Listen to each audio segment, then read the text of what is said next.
And a very pleasant good evening, everyone, from the Beaver Dam High School Fieldhouse.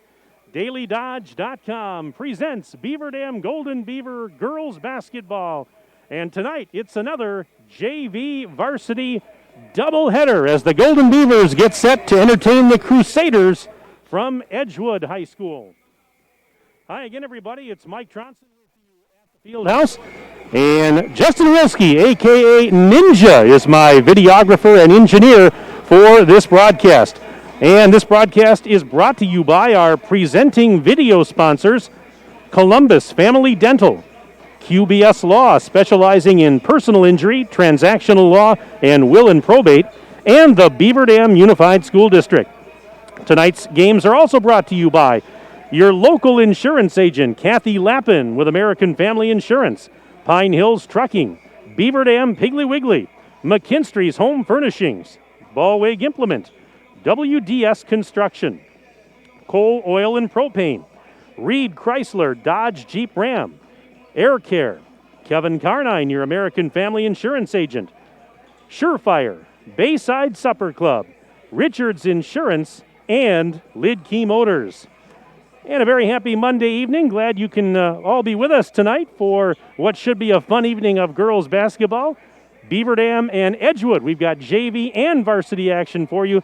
Right now we're going to take a quick 2-minute break. We'll come back to talk about the matchups and give you the starting lineups for the JV game right after this 2-minute break on DailyDodge.com.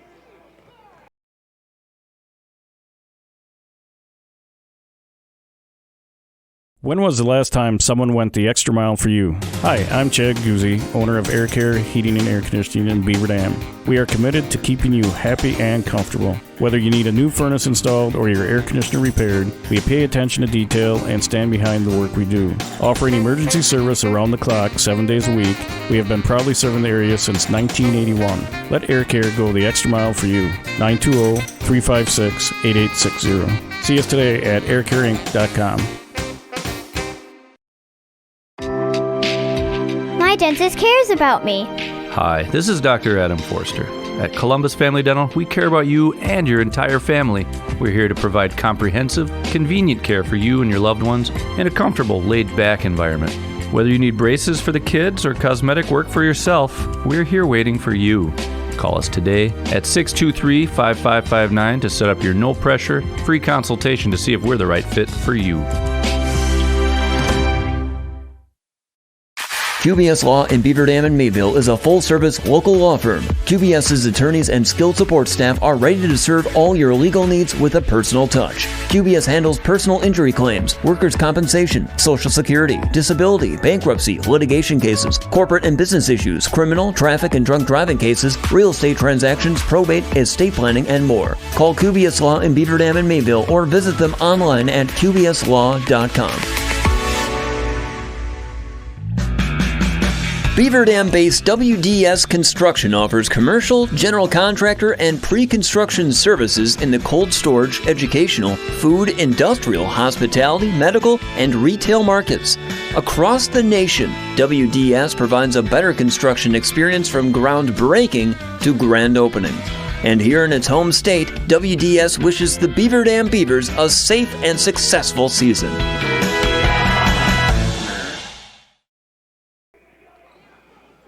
And welcome back inside the field house here at Beaver Dam High School. Mike Tronson with you on the DailyDodge.com video stream.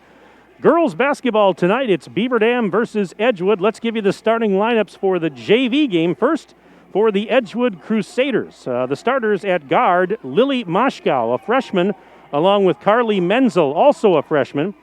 The forwards include Abby Klipstein. She is a sophomore, along with Addie Schmatzer. She is, with Lexi Cook, I beg your pardon, a freshman. Addie Schmatzer rounds out the starting five. She is a center, and she is a sophomore. So again, those starters for Edgewood, it's Lily Moshkow, Carly Menzel, Abby Klipstein, Lexi Cook, and Addie Schmatzer. The Crusaders are 3-1 on the JV season. Now the starters for the 5-1 Beaver Dam JV team. The guards are Ellen Poles, she's a sophomore, along with Peyton Wietzke, a junior. Amy Storhoff, a sophomore, and Layla Ashley, a junior. At forward is Brooklyn Holt. She is a freshman. So again, starters for Beaver Dam: Ellen Poles, Peyton Wheatsky, Amy Storhoff, Layla Ashley, and Brooklyn Holt. And, of course, Allie Wilkie coaching the JV team for Beaver Dam. And for the Crusaders, it is Corey Seeloff coaching Edgewood tonight. And, of course, no jump ball during COVID. The visiting team is awarded the ball to start the game. They inbound at midcourt opposite the scorer's table. So we are ready to go for JV action. And this game is underway here in the Fieldhouse. Beaver Dam's out in man-to-man defense, and a steal right off the bat for the Golden Beavers. Racing into the front court, a pass to Wheatsky underneath the basket. She was at a tough angle, and a pass was tipped in right back to Wheatsky, who saves possession. Now to Ashley for three on the right side. That's no good from the corner, and the defensive rebound is tracked down by Addie Schmatzer, the sophomore for the Crusaders. So we're just underway, opening 29 seconds of play in the first half. No score as of yet, and a bad pass is stolen by Storhoff. She's back the other way and going to let traffic go by. Flips it out right side. Ashley thought about a three. Not going to take it, though. Ashley sends it to Wheatsky on the left wing side. Now to the baseline. There's a drive by Storhoff. Sends it back out, and it's going to be corralled by Ellen Poles. Goes cross court high on the right. Wheatsky, and a pass is stolen. That one's picked off by Menzel. And here come the Crusaders trying to get on the board. Shot is up. Off the rim, no good. And Poles has the defensive rebound. So no score as of yet. We've played 1 minute and 5 seconds. And this is Poles trying a three at the top of the bubble. Little bit short off the front of the rim. Rebound is out of bounds, and it will go back to the Crusaders. 14:49 left to play in the first half of our JV game, and no score as of yet. This is the DailyDodge.com video stream. Glad to have you tuned in tonight. Mike Tronson with you, and Justin Wilski is my videographer and engineer. We've got a traveling violation called on Lily Moshkow. Lily Moshkow is the cousin, or one of the cousins, of Estella Moshkow, who is playing for the Wisconsin Badgers. This is Ashley between the rings, bounce pass. And Holt will do a nice pass to a cutting Poles. The shot was in and out, no good. And that is a defensive rebound for the Crusaders, as that one is pulled down by Schmatzer. Now with it is Moshkow, and Moshkow being hassled by Poles, and we've got a whistle, and we're going to have our first foul of the game. Not quite 2 minutes in. That's going to go on Ellen Poles. That's her first, and as I mentioned, the team's first. So here is Moshkow directing traffic just inside the center circle. Picks up the dribble, flips it to Cook, Lexi Cook. Hassled, kicks it back out. Now with it is Menzel. Menzel on the dribble, puts on the brakes, pull up Jay, got it.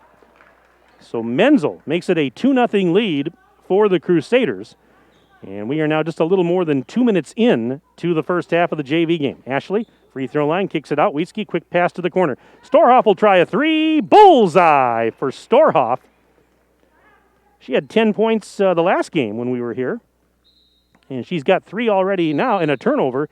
And it's 3-2 in favor of Beaver Dam. We've got a timeout called by Edgewood, brought to you by Reed Chrysler, Dodge, Jeep, Ram. Let our family take care of your family. Timeout, we'll keep it right here as the Crusaders want to talk things over. Hey, if you'd like to send me an email today, you can do that during the broadcast. I'll give you a shout out on the air. Just email me your name, where you're from, who you're cheering for, and you can send that to sports@dailydodge.com.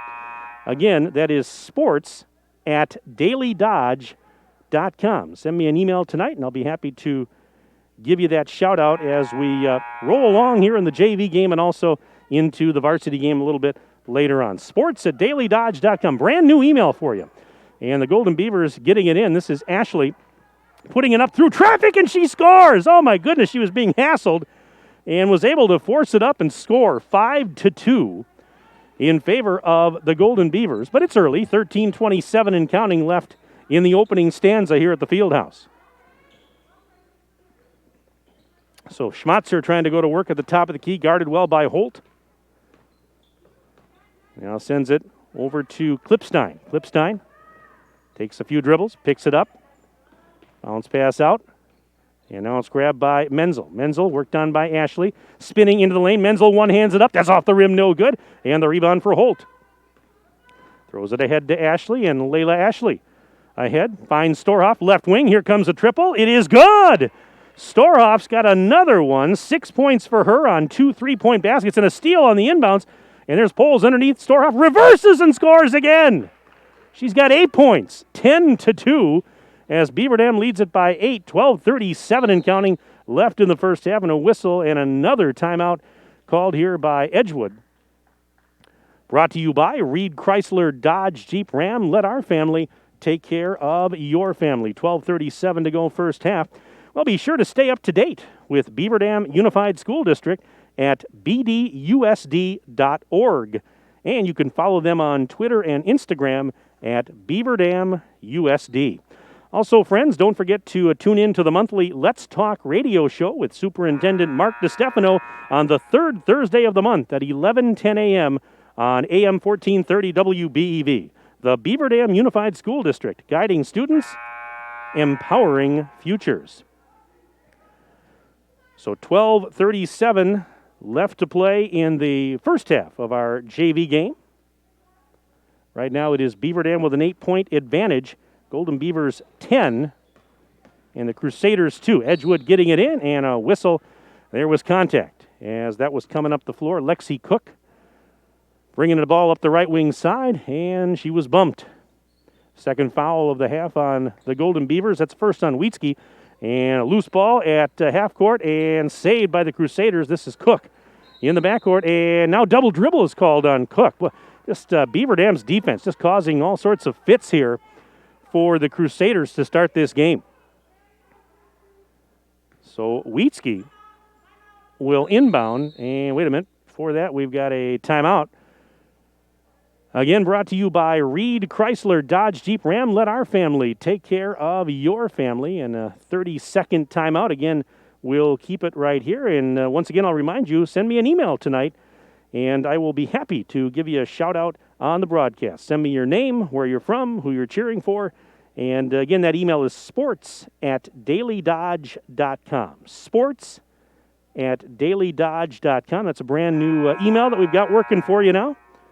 And we'll have a lot of fun. We'll make the broadcast interactive tonight as we roll along. But it should be a fun one here. We've got two really good JV teams going at it. I mean, these two teams are a combined 8-1 coming into this game. I mentioned Edgewood 3-1, and the Beaver Dam JVs at 5-1 on the season.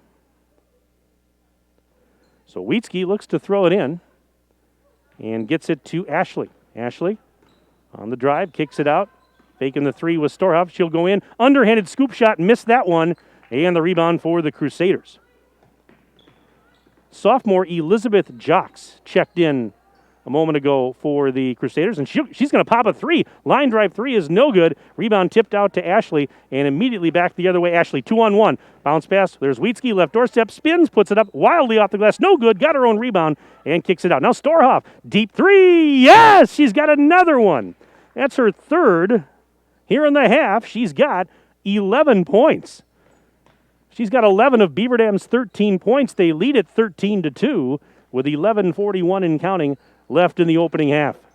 What a hot start for Storhoff, and boy, flirting with a 10 count there, and the Crusaders get it across. Beaver Dam is so active defensively here, and with it now is Schmatzer. Schmatzer being hassled there by Wheatsky, and a double dribble. My goodness. All sorts of problems here for the Crusaders in the early going, but again, that's just a credit to Beaver Dam and the defense that they're playing right now, being very aggressive, very active. They're getting in those players' faces and causing a lot of fits. So here comes Ashley, and just leaves it off now for Mackenzie Gritzmacher, who had checked in a moment ago. Now a three on the way for Olivia DiStefano, who had just checked in. No good. Rebound and a foul. Let's see what we got here.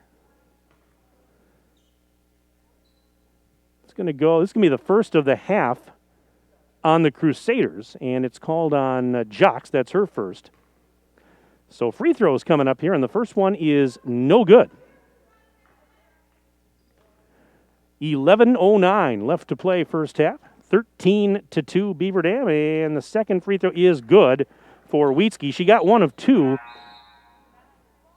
and it's now 14-2. So the lead is at a dozen for the Golden Beavers, with 11:09 left to play until halftime. Met at the timeline was Moshko, threw it away as she tried to get it across. Ashley, and now Ashley is called for a carrying violation, and so that will give it right back to the Crusaders. They catch a break there as the Golden Beavers turn it over. And the pass in goes to Moshko. Lily Moshko met in the backcourt, and Wheatsky actually tipped it out of her hand. She has to go back and retrieve it, and she's got to get it across, and finally does. And it's grabbed there by Jocks. Jocks, double team left corner. Kicks it out on the lob pass. That's taken by Menzel. Menzel, we got a whistle as she grabbed that pass and took a stutter step. And this foul is going to be the third of the evening on the Golden Beavers. And it's the first personal on Mackenzie Gritzmacher, the freshman. Bounce pass in. And it's tipped and stolen. We've got a 4-on-1 the other way. Gritzmacher, and a great hustle back to deny a pass by Menzel. Beaver Dam had a 4-on-1 and a great hustle by Menzel to get back and knock that pass out of bounds because the Golden Beavers, they had numbers. 10:33 to go in the first half. Pass in, taken by DeStefano. Gritzmacher around the horn left side. There's Wheatsky guarded by Jocks. Wheatsky gets by Jocks, and Jocks is going to get called for contact. So that'll be the second foul of the evening on the Crusaders. It's also the second personal on Jocks. So she's going to have to come out, and Schmatzer is going to have to come back in. The Crusaders in the black jerseys and shorts with the red numbers and trim. Beaver Dam, as you see on your screen, the home white jerseys and shorts, the green and yellow numbers and trim. A three-pointer no good for Gritzmacher, and the rebound for Schmatzer. Crusaders have it, but they trail by a dozen as we approach the 10-minute mark and counting of the first half. Wide open underneath, there's a layup, and it is good for Abby Klipstein. Somebody lost her. Klipstein was wide open. They found her underneath, and it's 14-4 now in favor of the Golden Beavers, with just under 10 minutes left until intermission. Storhoff, ball fake into the lane, kicks it out, and look out, that one is wide of the intended target, DeStefano, and out of bounds. So the Crusaders will get it back, and they can cut the deficit down to single digits on this possession. And this is Moshko. Pass to the right side. And it's grabbed by Klipstein. Klipstein being hassled by DeStefano. Gets rid of it to Schmatzer. Schmatzer out right of the circle. Being worked on by Storhoff. And I think they're going to get Storhoff here for the foul. 9:34 left in the opening half. Now some subs coming in as Layla Ashley returns for Beaver Dam. And also in Cora Wendt. She's a senior. And this is Klipstein looking to get it in. Still looking. Finally gets it in. Flirting with a 5 count. There's a drive and a shot. It's up off the glass and in for Lexi Cook. Banks one home, and it's 14-6. Back to an 8-point game. This is Ashley kicking it out. Went over to DeStefano. DeStefano double-teamed inside the free throw line. Lob pass to the right side. Here's a drive. Oh, my goodness. Corey Gundert, who had just checked in with a drive and had it knocked away. Beaver Dam's going to keep possession, and Gundert, the junior, he is standing on the baseline to throw it in.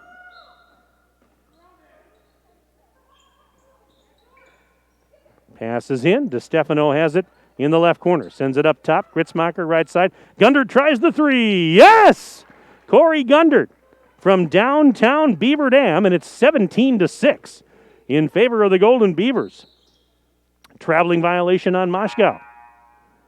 And that will give it back to Beaver Dam now with the 8:57 left to play in the first half. Got my first email of the night here. I'll pass that along in just a second. This is Layla Ashley Over to Gundert. Gundert out on the wing, right side. Puts the ball above her head. Now finds DeStefano in the corner. She tries the three, and she buries it. DeStefano's first bucket is a trifecta, and it's 20-6. Beaver Dam ahead by 14, and boy, hot three-point shooting to start the game tonight. 3 by Storhoff, 1 by DeStefano, and now 1 by Gundert. So, I mean, my goodness, here's a shot, no good. Rebound for Layla Ashley. Ashley with speed into the front court, sends it up to Gritzmacher, one-handed pass to DeStefano.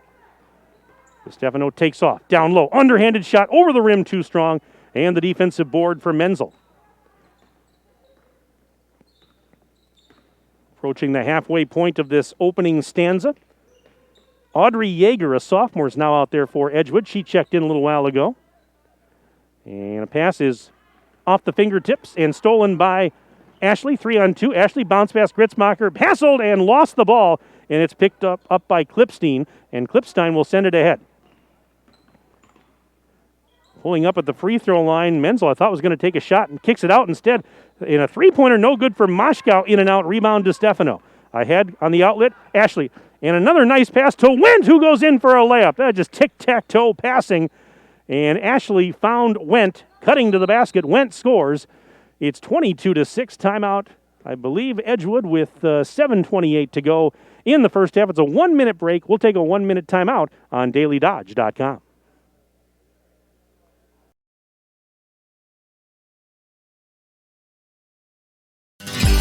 If a new smile is what you're looking for, we have the answer for you. Hi, this is Dr. Adam Forster at Columbus Family Dental, where we specialize in making people smile. We promise to take the time to get to know you so we can provide you with a custom plan to help you achieve the smile of your dreams. Our experienced team looks forward to hearing from you soon. Call us today at 623-5559. Come to Columbus Family Dental. The people here are nice, and I trust them.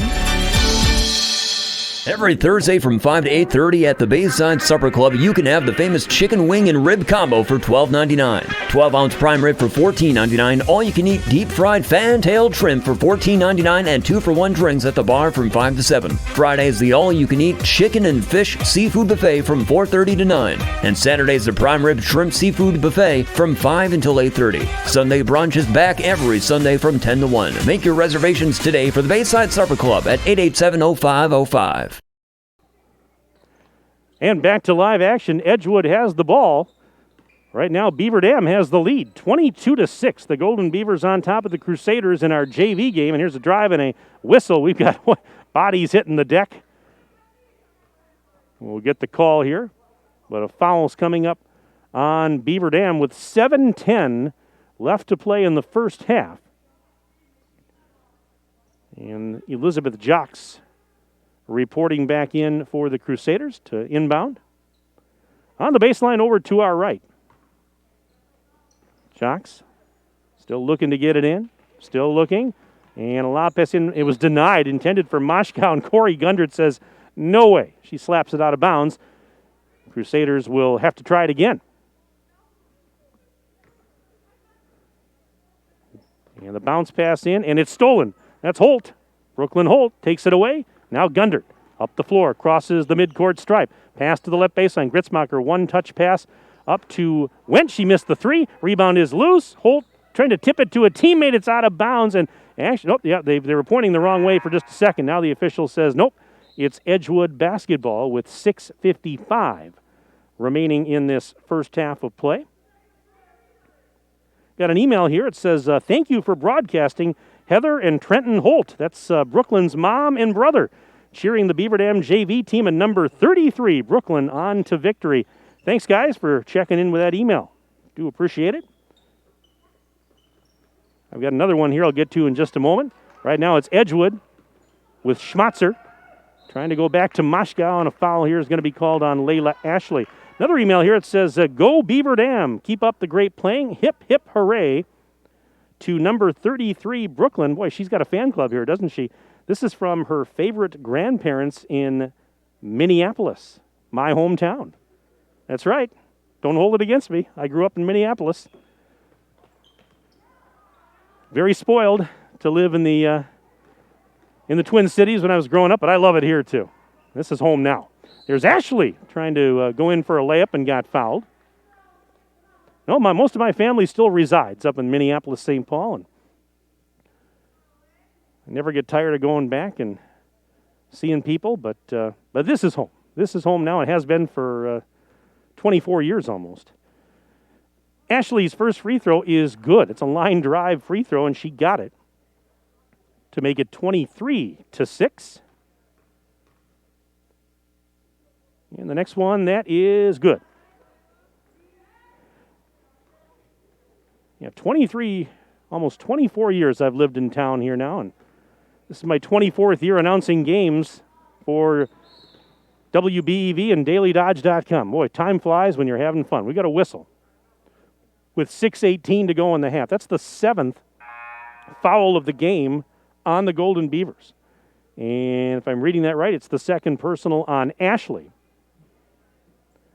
And what that means is it's a 1+1 for Moscow and the Crusaders, who have some ground to make up. It's 24-6, Beaver Dam leading by 18 as we are rapidly approaching halftime. First free throw is good for Moscow.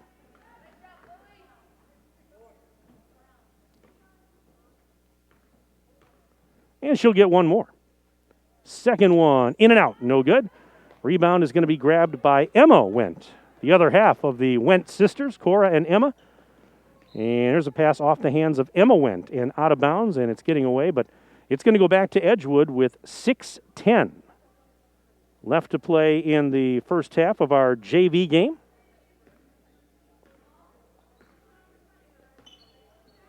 Here's Moscow at the center circle. Pass over to Jocks, left wing side. Jocks, pass into the lane, and there's a drive and a layup. It is good.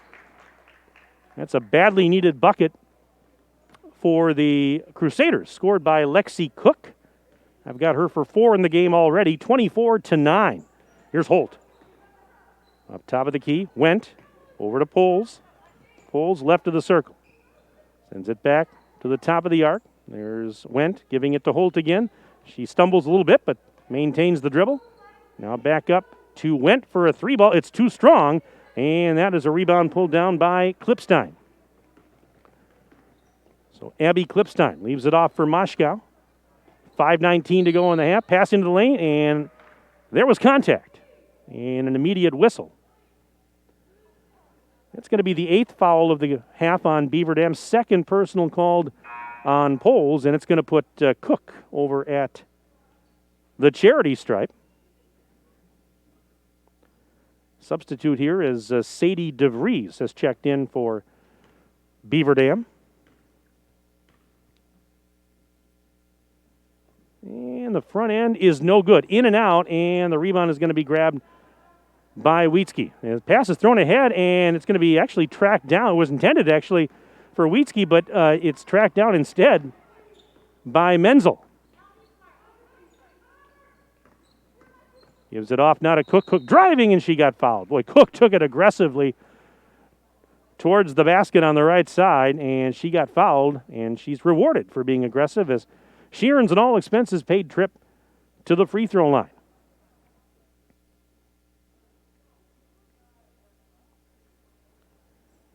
Five minutes exactly left to go in the first half. This is the first part of our doubleheader tonight. JV action up first, and of course, the varsity game will follow. And Cook's free throw, first one, this is 2 shots, it's no good. That varsity one should be very entertaining tonight. You've got 2 undefeated and ranked teams going at it. Beaver Dam 7-0, Edgewood 4-0, and the second free throw is good. Cook got 1 of 2. I've got her for 5 points, and it's 24-10. So the Beaver Dam lead is at 14. Here's a 3 for Poles. It is off the back iron, no good. And defensive rebound is pulled down by Menzel. Long outlet feed grabbed by Moscow. Right side shot is up, no good off the rim, and the rebound pulled down by Emma Wendt. Now here is a drive, and this is Wietzke out to Wendt. Wendt's going to try the 3-ball, and she got it. Emma Wendt with her first bucket. It's a 3-pointer, 27-10. Golden Beavers lead the Crusaders, 4:25 and counting left in the first half. There's Schmatzer out left of the circle. Brooklyn Holt is all over her. She takes off. And looks like they're going to get Brooklyn for getting a little too up close and personal. And that'll be her first. And it's also team foul number 10 on the Golden Beavers. Fouls a little bit lopsided here in the first half. Beaver Dam with 10. Edgewood with just 3. And so it's 2 free throws the rest of the way for the Crusaders.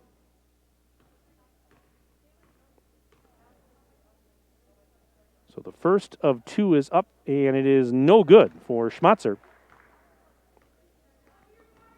But she'll get one more.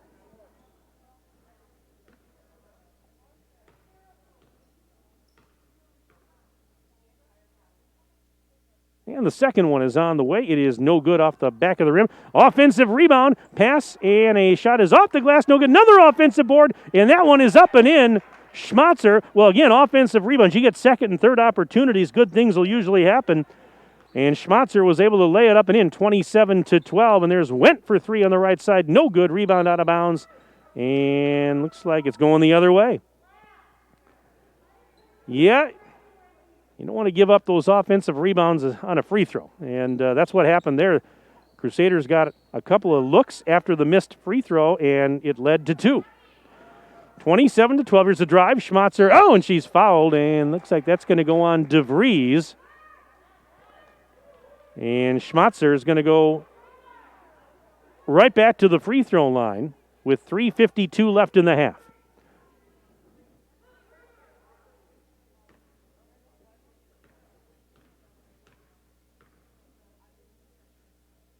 And the first free throw for Schmatzer, that one is good. I've got her for 3 points on the evening. Ashley and DeStefano both check back in now for the Golden Beavers, who lead it 27-13 at the moment. But Schmatzer's eyeing up another one from the charity stripe. That one is no good. Box out and rebound. That's DeStefano. Gives it to Ashley, and here she comes into the front court. Out to Storhoff, who's back on the floor. Out to Wietzke for 3. Bullseye! Peyton Wietzke hits the trifecta. Another one. It's 7 threes in the first half for the Golden Beavers.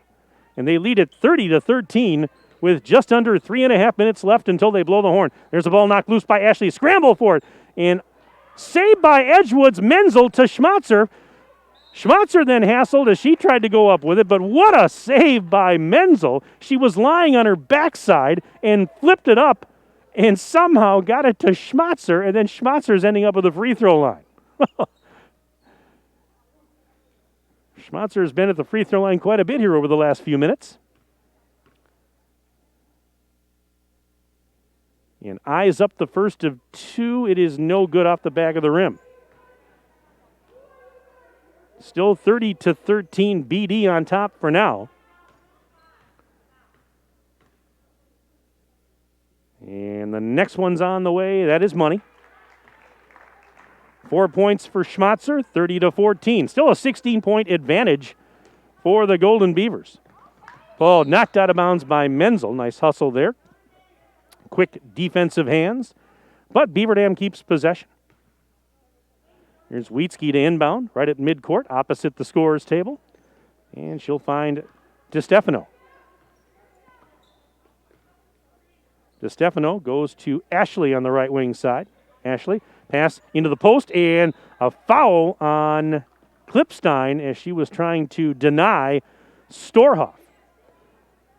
So Amy Storhoff will go to the line. Of course, Amy Storhoff, the younger sister of Beaver Dam alum Kirsten Storhoff. And here is Amy at the line. First of 2 is no good. Cute story that I don't think I've ever told it on the air, but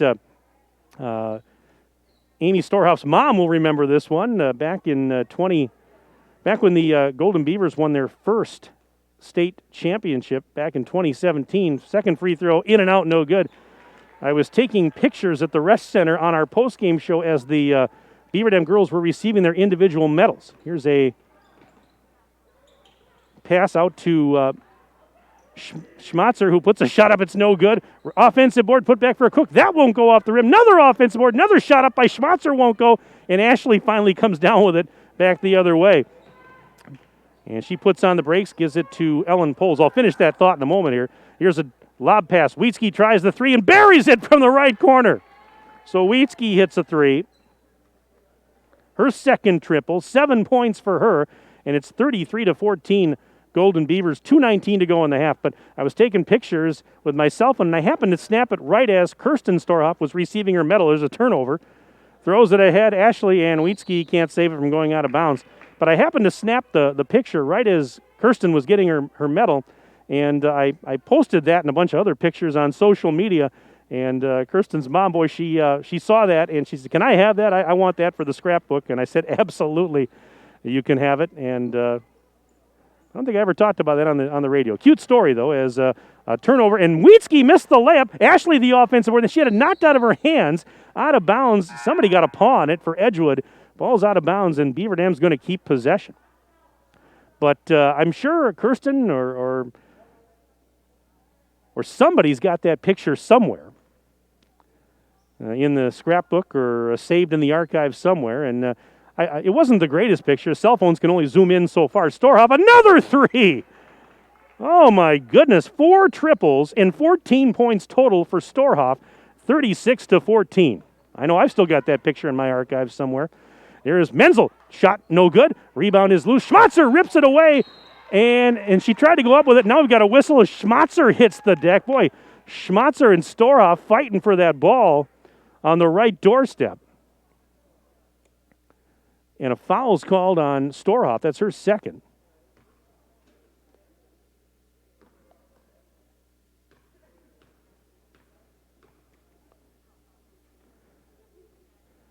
First free throw's on the way. It is good. Schmatzer now up to 5 points.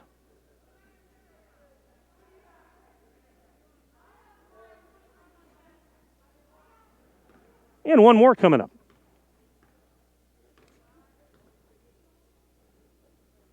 Schmatzer takes her time, and now the second one in and out, no good. Rebound pulled down by Holt. So Brooklyn Holt gives it to Storhoff. She'll flip it back to Ashley. 90 seconds left, first half of the JV game. It's 36-15 in favor of the Golden Beavers, and they have possession. Holt tries a three. That's too strong. Menzel grabs that one out of midair.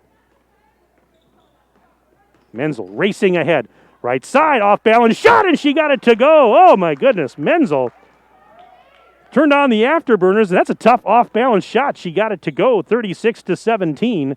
Beaver Dam still leads. Another three on the way. That is no good from the top of the bubble for Storhoff, and Schmatzer clearing the glass with under a minute to play now, first half.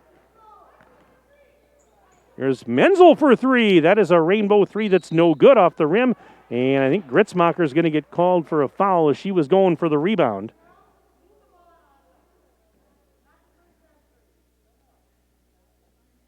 Second personal, and that's going to put Cook at the line.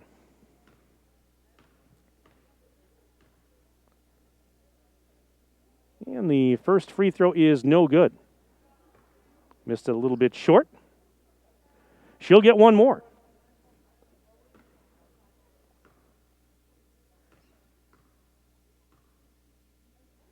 And the next one's on the way for Cook. That one in and out, no good. Rebound tipped out, last touched by Edgewood, so it's Beaver Dam ball, 47.4 seconds to play in the half. Again, feel free to send me an email tonight. I'll give you a shout-out on the broadcast. Our brand new email is sports@dailydodge.com.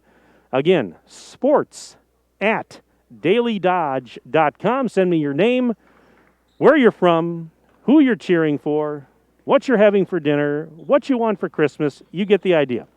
And we'll give you a shout-out as we go on. Storhoff was falling out of bounds, tried to save it, threw it up for grabs, and it's instead picked off by Lexi Cook. 31 seconds and counting left in the half. There's Moshkow, baseline jumper, missed it. Offensive board, put back, that won't go. But a foul on Beaver Dam with exactly 28 seconds left in the half, and Klipstein will go to the free throw line for the Crusaders.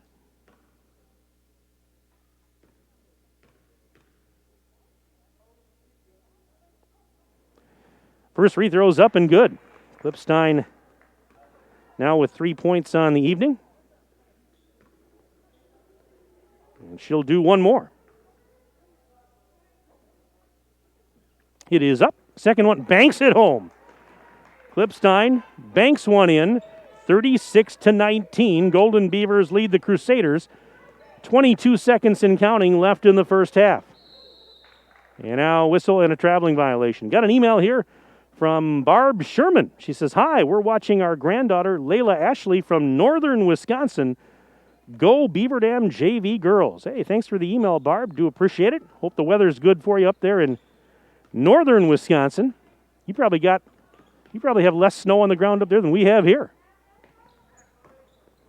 Got a good 5-6 inches the other day. There's a turnover. 2 seconds. One. Half-court shot. Ooh, hit the side of the backboard. It's no good, though. And that's the way the first half comes to an end here in the Fieldhouse. So we've played one half of basketball in our JV contest with the score at the break. Beaver Dam 36 and Edgewood 19. Stay with us. We'll take a 3-minute break. We're back in 3 minutes for the halftime report right here on DailyDodge.com.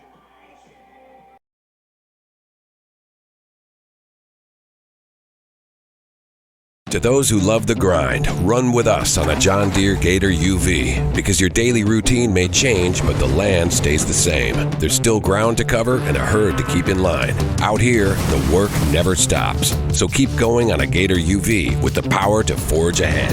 Nothing runs like a Deere. Search John Deere Gator for more. Visit your local John Deere dealer, Ballweg Implement in Waupun on Highway 68 West and Beaver Dam on North Spring Street. And always online at ballweg.biz. Beaver Dam Piggly Wiggly is proud to be a sponsor of Beaver Dam High School sports. Be sure to stop in and pick up all of your baking and holiday needs. They have everything you need. A full-service deli, delicious bakery goods, fully stocked meat counter, fresh produce, and so much more. And don't forget, they offer grocery delivery when you use Instacart. Shop local and save. Let's go, Beaver Dam Beavers, from Beaver Dam Piggly Wiggly on the beautiful east side of Beaver Dam. With new bulk storage facilities in Watertown, Burnett, and Friesland, Coal Oil and Propane is now bringing the heat to your homes during the cold winter times with propane and fuel oil. Serving customers in Beaver Dam and all surrounding areas, Coal Oil and Propane is a family-owned company celebrating 100 years of reliable professional delivery, competitive pricing, and excellent customer service. Check them out at coaloilandpropane.com. Your family depends on you. That's why you work hard to make sure they have everything they need. With life insurance from American Family Life Insurance Company, you'll feel good knowing you've taken steps to protect what matters most. Now's the time to plan ahead. Let's talk about protecting your loved one's financial future and finding the peace of mind you and your loved ones deserve. Insure carefully. Dream fearlessly. For details, contact Kathleen Lappin, agent at Kathy Lappin Agency, LLC. Call 920-887-7286 or stop by 1748 North Spring Street in Beaver Dam today. Servicing your vehicle today can be very challenging. Whether you need brake repair, tire repair, or a tune-up, when you bring your vehicle to Lidke Motors, your vehicle is taken care of by factory-trained technicians dedicated to complete customer satisfaction. We strive to get your vehicle maintenance and repairs done right the first time. Visit us at lidkemotors.com to get information about our high-tech collision repair center, order parts, or get a quick quote. And at a certified dealer, you get reliable service by highly trained technicians you can trust. Lidke Motors is located at 701 Park Avenue, Beaver Dam. Look around. This book, this meal, this lamp. This world is made of dreams. So when people say American Family Insurance protects things, we shake our head no. Because we protect this, and everyone's dream is worth protecting. Insure carefully, dream fearlessly. American Family Insurance. Yes, I'm a dreamer. Contact the Kevin Carnine Agency, LLC at 920-887-9700 in Beaver Dam today. American Family Mutual Insurance Company, SI, and its operating company, 6000 American Parkway, Madison, Wisconsin. Halftime of our JV game here in the Fieldhouse, and at the break, it is Beaver Dam leading Edgewood by the score of 36-19. And tonight's broadcast is brought to you by our presenting video sponsors. They include Columbus Family Dental, QBS Law, specializing in personal injury, transactional law, and will and probate, and the Beaver Dam Unified School District. Tonight's game is also brought to you by your local insurance agent, Kathy Lappin of American Family, Pine Hills Trucking, Beaver Dam Piggly Wiggly, McKinstry's Home Furnishings, Ballweg Implement, WDS Construction, Coal, Oil, and Propane, Reed Chrysler Dodge Jeep Ram, Air Care, Kevin Carnine, your American Family Insurance agent, Surefire, Bayside Supper Club, Richards Insurance, and Lidkey Motors. Well, the Beaver Dam Unified School District identifies a School of the Month during the school year, and a special shout out to the students, staff, and families of Lincoln Elementary, December's School of the Month. 36-19, BD on top of Edgewood at the break. Let's give you the individual scoring from the first half. For the Golden Beavers, how about Amy Storhoff? She went wild, 14 points, including 4 3-point baskets. Peyton Wietzke had 2 3-point baskets and 7 points total in the first half. Layla Ashley with 4. Several players with 3 points each. Corey Gundert, Olivia DeStefano, and Emma Wendt all had 3-pointers, so they all have 3 points at the break. And Cora Wendt had 2 points for Beaver Dam. Meanwhile, on the Edgewood side of the ledger, the Crusaders were paced by Addie Schmatzer and Lexi Cook with 5 points each. 4 points for Abby Klipstein and Carly Menzel. Lily Moshkow added a free throw, so she finished the half with 1. 36-19 as Beaver Dam leads Edgewood at halftime of our JV game. And again, you can send me an email tonight. A brand new email we've got for you. Let's try it out, shall we? sports@dailydodge.com. That's sports@dailydodge.com. Send me your name, where you're from, who you're cheering for. We'll make the broadcast interactive tonight, and I've got a few emails right here that are coming in. Let's see here. Scott Whitnable just sent me an email. Says, cheering on number 24. Go Beavers from the Whitnables. Thank you very much, Scott, for sending that one through. Let's see what else we have here.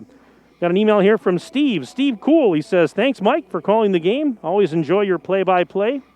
Thank you very much, Steve. That means a lot. I appreciate your kind words. Says, great game, Beaver Dam girls, and keep up the great work.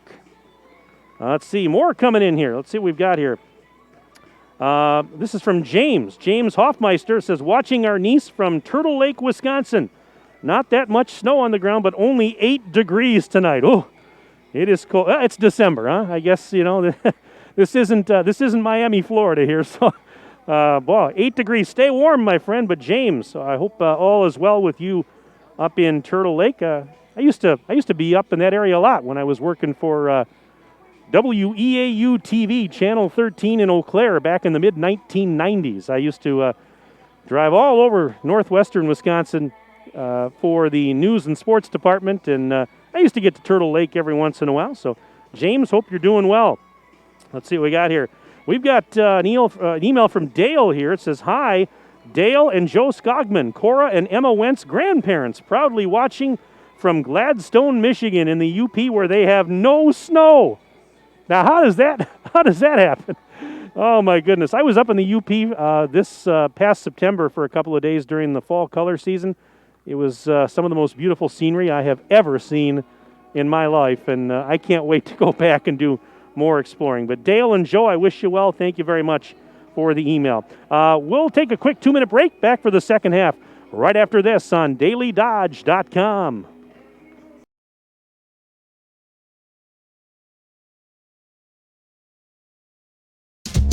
What a great Christmas! Less jets flying around, families staying warm at home, and festive cheer the world over. Who's left on the list? De Silva, Kahn, Muller, and Norberg. Norberg, every year I ask them if they were like a new Lennox comfort system from Surefire, and every year they decline and leave lutefisk instead of cookies. Martin, it's your turn to deliver this year. No way, fat man. You call Surefire and tell them to fix their heater. Then I'll head down their chimney. Well, they don't have a chimney, but they do have an effluent line. Very funny, big guy. Just call Surefire and order a Lennox for them already. Happy holidays from your friends at Surefire. Act before the end of 2020, and you could have a top-of-the-line Lennox home comfort system installed for as little as $116 per month. Call Surefire today or visit us online at surefireinc.com. Be sure with Surefire. American drivers overpay an average of $368 per year on their auto insurance. Why? Because, well, insurance is hard. It's complicated. It's time-consuming to get quotes from multiple companies. So, we overpay. Or, we call Richards Insurance in Beaver Dam. Make one call and receive quotes from all the best carriers. The folks at Richards Insurance literally do all the work for you. So if you could be saving money each month, you'll know about it. How much will you save with Richards Insurance? To find out, call Richards Insurance or stop in at 123 North Spring Street, downtown Beaver Dam. Also offices in Columbus, Watertown, West Bend, and Oshkosh. With over 50 employees and hundreds of years insurance experience across 5 offices, you'll get full service counseling with no obligation. Richards Insurance in Beaver Dam. Call 887-1615. That's 887-1615. We'll be there with you. Richards Insurance of Beaver Dam.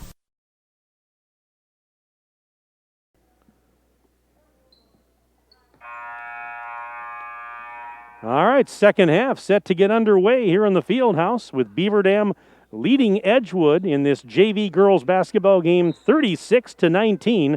And Beaver Dam gets the ball off the alternating possession to start this second half. And here we go as we continue on inside the field house on a Monday night. Varsity game to follow, 2 unbeatens, 2 ranked teams going to be going at it in the varsity game tonight, so stick around for that one. As 4-0 Edgewood, ranked number 7 in Division 3, going to take on 7-0 Beaver Dam, ranked number 1 in Division 2, according to WisSports.net. So, need we say more? It's going to be fun. Glad you're with us tonight on DailyDodge.com. My name is Mike Tronson, and her name is Ellen Poles, and she says, how about this? A 3-pointer to start off the second half. And that's her first bucket. Ellen scores. It's 39-19. So Beaver Dam, just like that, is now out to a 20-point advantage. Opening minute of play, second half. And there's a nice spin move past the defense by Schmatzer. Missed the layup, though. Wietzke trying to get it, but Schmatzer grabbed it, and did they call it a jump ball? They did, and the arrow says it belongs to Edgewood. Great hustle by Schmatzer there. It was a great move to get past the defender. Couldn't finish, but she did save possession for the Crusaders, who trail by 20, opening minute and 5 seconds of the second half. And they're trying to get it in. That is Klipstein finally gets it into Cook.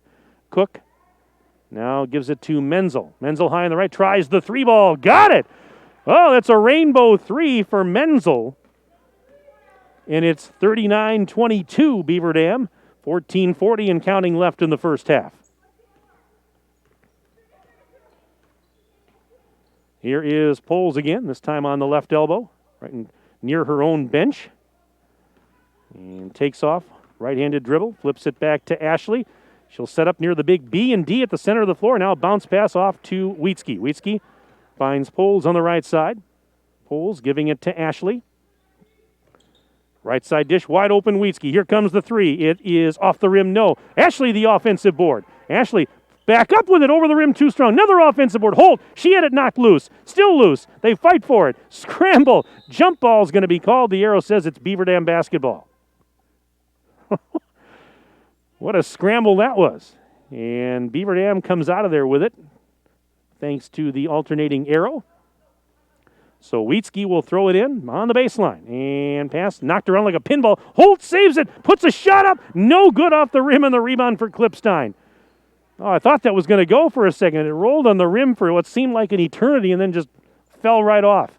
Here is Moshkow. Missed the shot on the left side, going in for a layup. Tried the underhanded shot, didn't get it to go. Poles back the other way. Slicing through traffic, she missed the shot off the backboard. Ashley, the offensive board, kicks it out. Here's a 3 on the way for Wietzke. Bullseye! Wietzke scores. That's a triple. That's her third triple. And it's 42-22.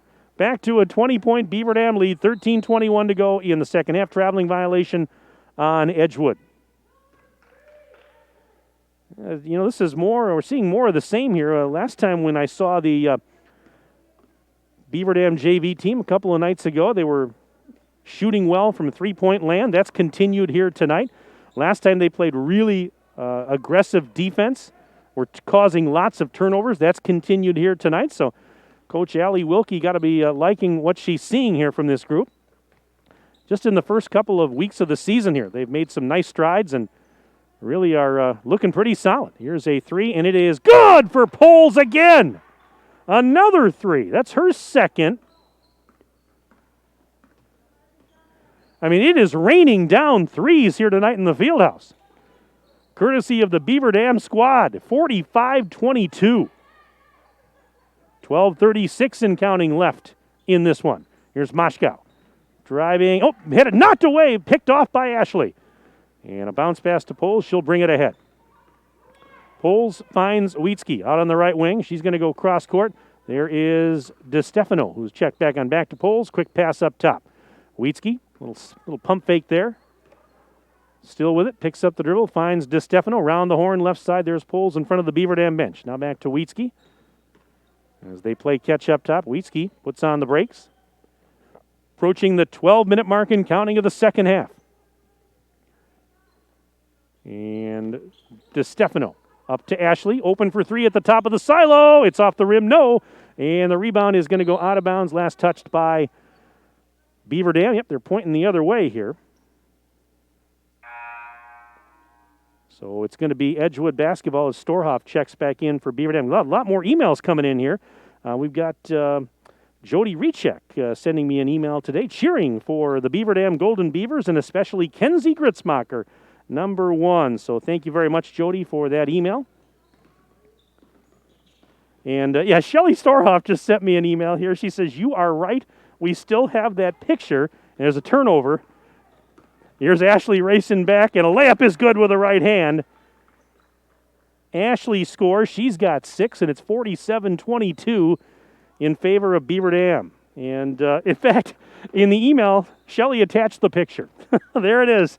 I remember that like it was yesterday. You don't forget those good memories. And here's a free throw line jumper. It is no good for Menzel. But an offensive rebound is going to be tracked down by Schmatzer, and a reload here for the Crusaders, but they trail right now 47-22. And there's a shot over the rim, no good for Schmatzer, and the rebound for Storhoff. Yeah, I'm looking at that picture, and it looks good. Yeah, it does.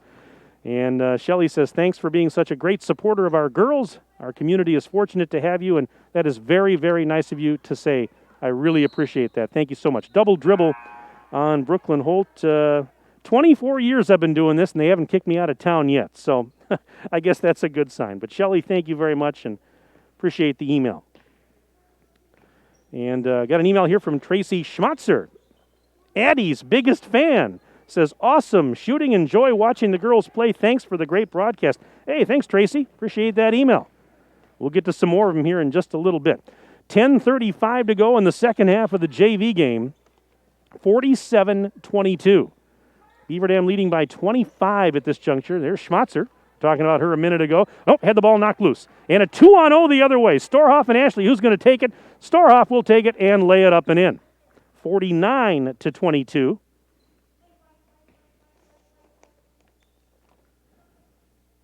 Gall just got away, but here comes Edgewood. This is Moshkow.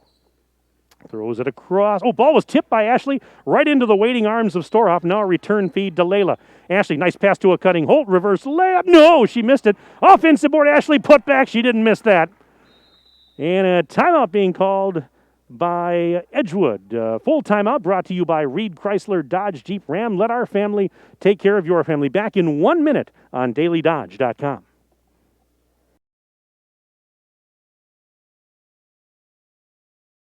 It's back! Employee Pricing Plus on nearly all of our models during the Big Finish sales event at Reed Chrysler Dodge Jeep Ram in Beaver Dam. Hello, this is Brent Reed, and these deals would even put Scrooge in a festive mood. Brand new Jeep Renegade starting at $20,675.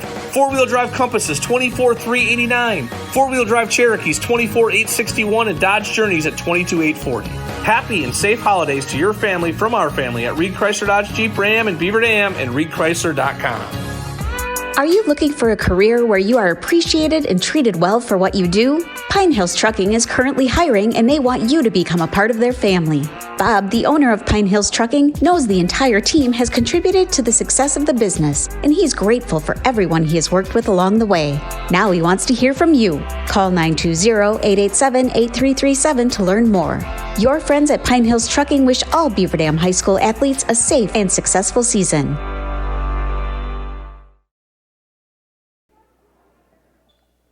Well, with 9:52 remaining in the second half of our JV game, it's 51-22.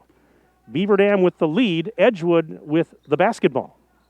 And a pass taken by Audrey Yeager. Now flips it off for her teammate. That is Klipstein out on the left wing side. Back to Moshkow, top of the key. Moshkow threw a double team and kind of tried to go back to Yeager, but it's out of bounds. And it will be Beaver Dam basketball once more. And wanted to get to some more emails. I think I mentioned, Brett and Jody Recheck checked in. Thanks for giving us something fun to watch. Yeah, well, don't thank me. Thank these athletes. They're the show here. And go Beavers, watching Kenzie Gritzmacher from Brett and Jody. Thank you very much for checking in with us. Here's Storhoff into the lane, spin move, underhanded shot. Count it, and one.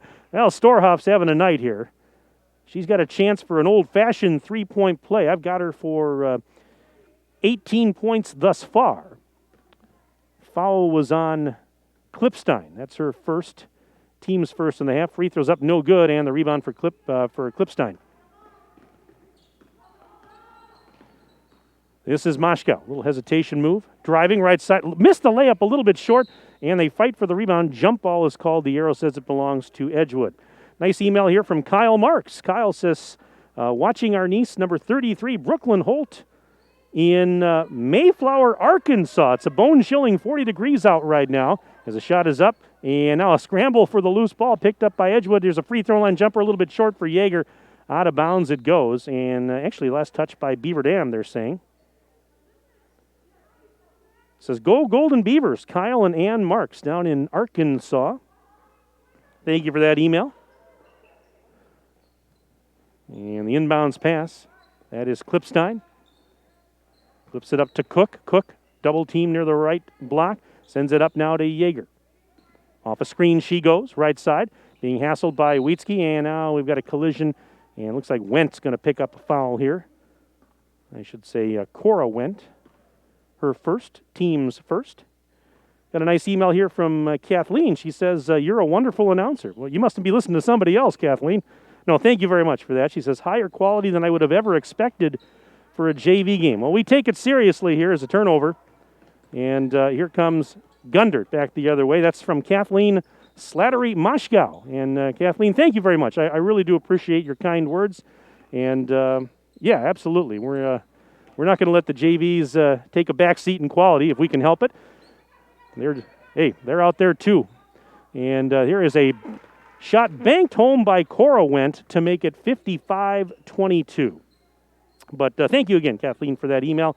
Again, you can send an email to sports@dailydodge.com. I'll give you a shout-out during the broadcast. Give me your name, where you're from, who you're cheering for, what you're having for dinner, what you want for Christmas, anything else you can think of. I'm here all night, folks. Don't forget to tip your waitress, all right? And there is a ball out of bounds. It is 55-22 in favor of Beaver Dam. Right now, 7:48 remaining in the second stanza. And that was a foul on Went. And the first of two free throws is up, and it is good for Moshkow. Lily Moshkow now with a couple of free throws in the game. I've got her for 2. And she'll take one more. Second one's on the way. Money. 55-24. Edgewood trailing. Beaver Dam with the basketball. And here is Emma Went. Cross court. Storhoff takes it. Flips it back to Gundert. Gundert high on the right. Over to Gritzmacher. And now leaves it off for Cora Went. Nice pass into the lane. Emma Wendt kicks it out. They go to the right corner. Gritzmacher shoots one, missed to the 15-footer, and the rebound for Moshkow. Moshkow back the other way, up the right wing side, pass into the lane. There is a shot up and off the glass. Count it for Elizabeth Jocks. That's her first bucket of the game. 55-26 in favor of Beaver Dam. 7 minutes and change left in the JV game. Part 2 of our doubleheader is next. That's the varsity game. You're going to want to stick around for that one, as we've got 2 undefeated and ranked teams going in. Blocked by Menzel, but the loose ball saved by Wendt. Kicks it out. Three's on the way. It's no good. And the rebound for Jocks, and it's Edgewood ball. And Storhoff knocks a pass out of bounds. Now, the Crusaders are going to keep possession with 6:50 left to play in this one. We're so glad that we can bring you not only the varsity, but the JV games as well, knowing that fans aren't allowed in here right now. And boy, we just hope that changes real soon. We hope that changes. We miss you guys, but you know what? This is hopefully the next best thing for you, that you can't be here. You can at least see what's going on. And Schmatzer got fouled on that shot. And, of course, we have my videographer and engineer ninja, Justin Wilski, running the camera and the graphics tonight. And, Justin, thank you, as always, for the good work that you do and making these broadcasts look really good. First free throw's good for Schmatzer. I'm just one half of the team here.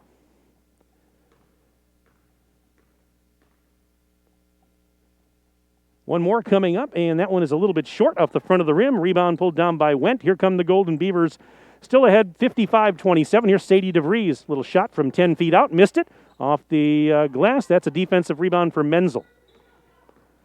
Yeah, we hope this is the next best thing, and we hope that things are going to change here real soon. There's a shot up off the back rim, no good. And let's see, rebound pulled down by the Golden Beavers. That was Wendt that got that one. Cora Wendt, as a matter of fact. Got to distinguish between the two. And here is Cora Wendt. Missed that 3-ball, and the rebound for Menzel. Flips it ahead. This is Jocks. Going in left side through a double team. Shot is up, no good. Offensive board. Moshkow the putback. Yes, she got there on the weak side and scores on the putback to make it 55-29. Now we're down to 5:42 and counting left in the JV game.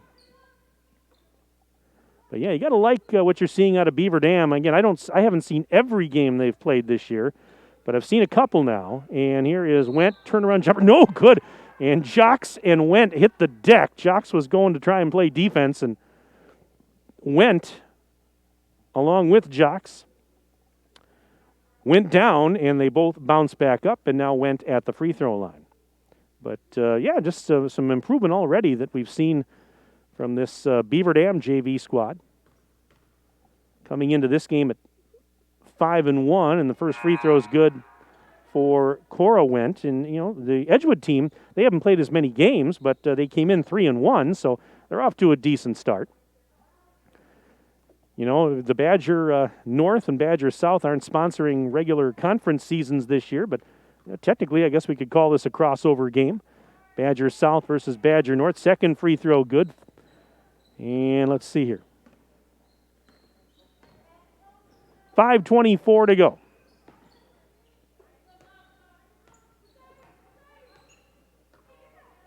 This is Schmatzer. Giving it now to Klipstein up top. Pass was tipped but saved by Menzel. She'll try the three. In and out, no good. Rebound for Cora Wendt. Throws it to Poles. Ellen Poles. Lets traffic go by. Exactly 5 minutes left in the ball game. And here's DeVries, side-arming it to Poles.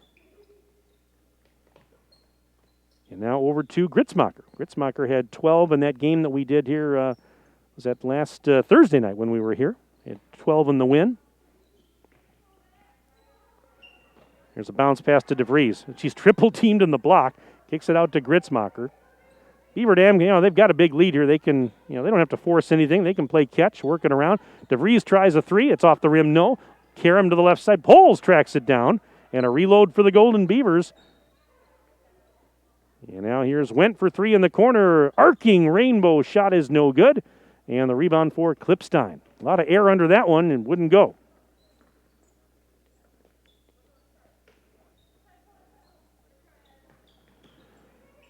Here's a little flip to Yeager. She'll try a 17-footer. It's no good. Rebound pulled down by Klipstein. Bounce pass. Now Moshkow tries a three. In and out. It was halfway down. It popped out. Schmatzer, the offensive board, puts it up. Missed that. Put back. And finally a defensive rebound for Cora Wendt with 3:49 to go in the JV game. So Beaver Dam looking solid again tonight. Long three. It was too strong for Mackenzie Gritzmacher. And Edgewood has it. Here's Menzel into the lane. Bounce pass to the right side. There is Klipstein missing that shot. And offensive board. Menzel puts it up and in. 5.5, 9 in the game for Menzel. 57-31 is our score. Beaver Dam in front. Three from the corner. No good. Offensive board. Put back. That's going to go. And I'm trying to see. I got blocked. Was that Gritzmacher? I think it was. We'll double check the basket at the conclusion of the game. But Beaver Dam scores to make it 59-31.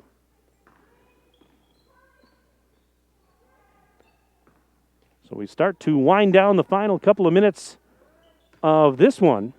Here's Moshkow missing one off the glass. Wide right. Gritzmacher being tied up. And we've got a jump ball.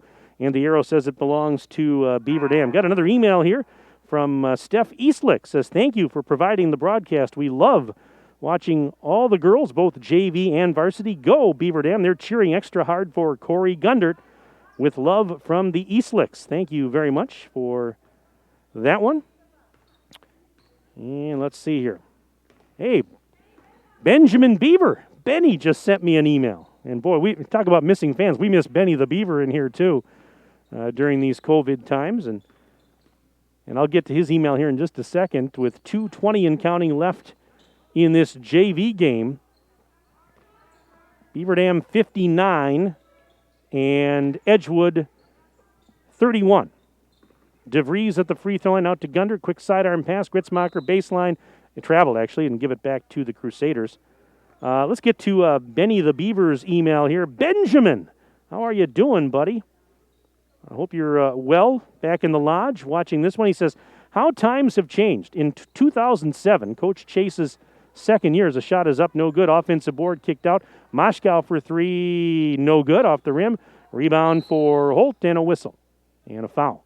He says, in 2007, Coach Chase's second year, the Golden Beaver girls averaged 27 points a game. In 2010, the team set a team record for 86 points against Mayville. So far in 2020, the team is averaging 89 points a game over the first 7, including a record 106 against Baraboo. Great start to the offense, but defense wins the big games. Keep it up. That's from Benjamin Beaver. Benny, I love you, pal. Can't wait to see you back here. Timeout brought to you by Reed Chrysler Dodge Jeep Ram. Let our family take care of your family. We'll keep it here with 1:51 left in the ball game. 59-31. Beaver Dam leads Edgewood. Again, send an email tonight to sports@dailydodge.com. That's sports@dailydodge.com. Send me your name, where you're from, who you're cheering for. I'll give you a shout-out on the broadcast. Got one here from Patrick Boyum. He says, the JV team looks very focused. They're shooting the lights out. Boy, isn't that the truth? And he says, you're still the best in the state. Patrick, thank you very much. That means a lot, and I really appreciate those nice words from you and from everybody that's been chiming in here. Got another email here from Jane Winkler, and it says, enjoy watching the girls, especially my granddaughter, Addie. That's from Jane Winkler. Jane, thank you very much, and I do appreciate that email. Sports@dailydodge.com. That's where you can email the booth tonight, and we'll make the broadcast interactive with 1:47, though, left in the JV game. Beaver Dam with possession and a 59-31 lead. There's a steal, and this is Moshkow. Back the other way, and DeVries blocked it and actually went out of bounds and off of DeVries. Great hustle by DeVries, but Moshkow with the strip, and she was going in hard, trying to convert at the other end, but ball's out of bounds. Edgewood's going to keep possession, though. Two great teams coming up next in the varsity game. Two very, very fine coaches going to match wits. Coach Laura Stobness of Edgewood, Coach Tim Chase of Beaver Dam going to match wits. And, boy, they've got their teams rolling off the bat here. And Beaver Dam back the other way off the turnover, and this is DeVries. They go back up top. Gundert has it there. And now Gundert trying to spin away from Cook. She does. Floats one up. That's off the rim, and it goes in. So got the friendly bounce for Gundert. Makes it 61-31. 63 seconds and counting left in the JV game. And Beaver Dam's up 30. And the Golden Beavers are going to improve to 6-1. Here is a shot blocked by Holt and actually saved from going out of bounds by DeVries right back to Holt. And she'll just give it to her teammate, Gritzmacher, out to the left side. Here's Wendt. Back to Gritzmacher. Nice pass down low. Holt reverses. Missed the reverse shot and the rebound for Jocks, but only 35 seconds and counting left in this JV game. Here's a drive. Oh, line drive shot is good for Cook. 61-33. 20 seconds left. Beaver Dam with the lead and possession, and they can just run out the clock here. The lob over to Holt. Now to Gundert in the corner with 8 seconds. Gundert floats another one up, and that's off the rim, no good. Rebound for Klipstein, and that should just about do it. With 2 seconds, one, and shot no good at the horn. Final score in the JV game. Beaver Dam 61 and Edgewood 33. So again, the Beaver Dam JV team improves to 6-1 overall, and Edgewood dropping to 3-2 in the early part of the season. We're going to take a 4-minute break. Let's take a 4-minute break back to wrap up the JV game and get you ready for varsity action right after this 4-minute break on DailyDodge.com.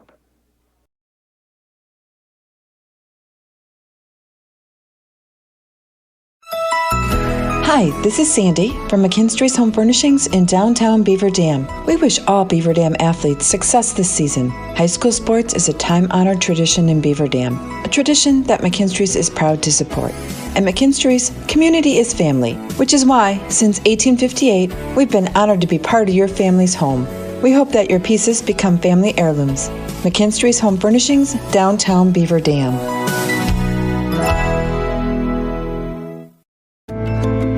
Hi, this is Dr. Adam Forster at Columbus Family Dental. If you've been unhappy with your smile, it's time that you come and see us. Our team of doctors are waiting to help you get your smile back. We'll take the time to talk with you and treat you like a member of our family, not just another number. Whether it's a whole mouth makeover or simply a little tweak, we'll find the right solution that fits you. For your free, no-pressure consultation, call us today at 623-5559. QBS Law in Beaver Dam and Mayville is a full-service local law firm. QBS's attorneys and skilled support staff are ready to serve all your legal needs with a personal touch. QBS handles personal injury claims, workers' compensation, Social Security, disability, bankruptcy, litigation cases, corporate and business issues, criminal, traffic and drunk driving cases, real estate transactions, probate, estate planning, and more. Call QBS Law in Beaver Dam and Mayville or visit them online at qbslaw.com. Your family depends on you. That's why you work hard to make sure they have everything they need. With life insurance from American Family Life Insurance Company, you'll feel good knowing you've taken steps to protect what matters most. Now's the time to plan ahead. Let's talk about protecting your loved one's financial future and finding the peace of mind you and your loved ones deserve. Insure carefully. Dream fearlessly. For details, contact Kathleen Lappin, agent at Kathy Lappin Agency, LLC. Call 920-887-7286 or stop by 1748 North Spring Street in Beaver Dam today. Servicing your vehicle today can be very challenging. Whether you need brake repair, tire repair, or a tune-up, when you bring your vehicle to Lidke Motors, your vehicle is taken care of by factory-trained technicians dedicated to complete customer satisfaction. We strive to get your vehicle maintenance and repairs done right the first time. Visit us at lidkemotors.com to get information about our high-tech collision repair center, order parts, or get a quick quote. And at a certified dealer, you get reliable service by highly trained technicians you can trust. Lidke Motors is located at 701 Park Avenue, Beaver Dam. We love a good deal, especially bundles. Buy one, get one free. 25% off a set. Buy dinner, get a free dessert. Did you know one of the best deals in insurance comes from a bundle? Ask about the ultimate bundle at Richards Insurance. First, they'll shop around multiple insurance companies for the best policy at the best price for your auto. Then, they'll do the same for your homeowner's or renter's policy. Then, they'll give you an additional discount for bundling them. Sounds like a good deal to me. How much will you save with Richards Insurance? To find out, call Richards Insurance or stop in at 123 North Spring Street, downtown Beaver Dam. Also offices in Columbus, Watertown, West Bend, and Oshkosh. With over 50 employees and hundreds of years insurance experience across 5 offices, you'll get full service counseling with no obligation. Richards Insurance in Beaver Dam. Call 887-1615. That's 887-1615. We'll be there with you. Richards Insurance of Beaver Dam. Look around. This book, this meal, this lamb, this world is made of dreams. So when people say American Family Insurance protects things, we shake our head no. Because we protect this, and everyone's dream is worth protecting. Insure carefully, dream fearlessly. American Family Insurance. Yes, I'm a dreamer. Contact the Kevin Carnine Agency, LLC at 920-887-9700 in Beaver Dam today. American Family Mutual Insurance Company, SI, and its operating company, 6000 American Parkway, Madison, Wisconsin.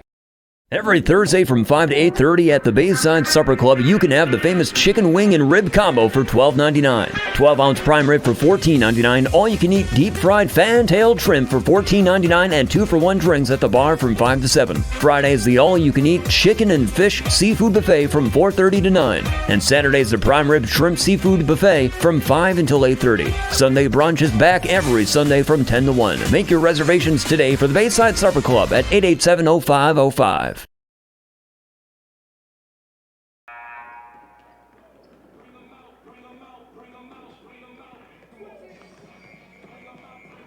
Final score in the JV game, Beaver Dam a winner over Edgewood 61-33. Mike Tronson back inside the field house. Let's run down the final individual scoring from the JV game, and guess what? My numbers matched the official scorebook at the table exactly. That's always a good sign on a Monday night when they match. For Beaver Dam, they were paced by Amy Storoff, 18 points, including 4 big three-pointers. 14 of those 18 points came in the first half. She led all scorers in the game. Also in double figures, Peyton Wietzke with 10. She had 3 three-point baskets. 8 points for Layla Ashley in this one. 6 points apiece for Ellen Poles and Cora Wendt. Poles had 2 three-point baskets. 5 points for Corey Gundert, including 1 from downtown. Olivia DeStefano and Emma Wendt each had 3 points. They both had 3-point baskets. And Kenzie Gritzmacher with 2 points for Beaver Dam to round out the scoring. Beaver Dam had 12 made three-pointers in the JV game tonight as they roll to 6-1 on the season. Meanwhile, Edgewood JV dropping to 3-2. They were paced in this one by Carly Menzel with 9, including 1 from downtown. 7 points for Lexi Cook. Addie Schmatzer had 6, including 4 from the free throw line. Lily Moshkow good for 5. Let's see, Abby Klipstein with 4, all coming in the first half. Elizabeth Jocks with 2. So there you have it. Your final in the JV game, 61-33 as Beaver Dam beats Edgewood. And now we move on to get you ready for the start of the varsity game. This is going to be a dandy. Let's take a quick 2-minute break. We're back to talk about the varsity matchup right after this on DailyDodge.com.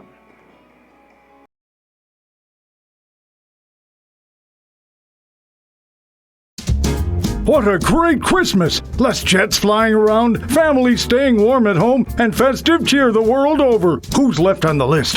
De Silva, Kahn, Muller, and Norberg. Norberg, every year I ask them if they were like a new Lennox comfort system from Surefire, and every year they decline and leave lutefisk instead of cookies. Martin, it's your turn to deliver this year. No way, fat man. You call Surefire and tell them to fix their heater. Then I'll head down their chimney. Well, they don't have a chimney, but they do have an effluent line. Very funny, big guy. Just call Surefire and order a Lennox for them already.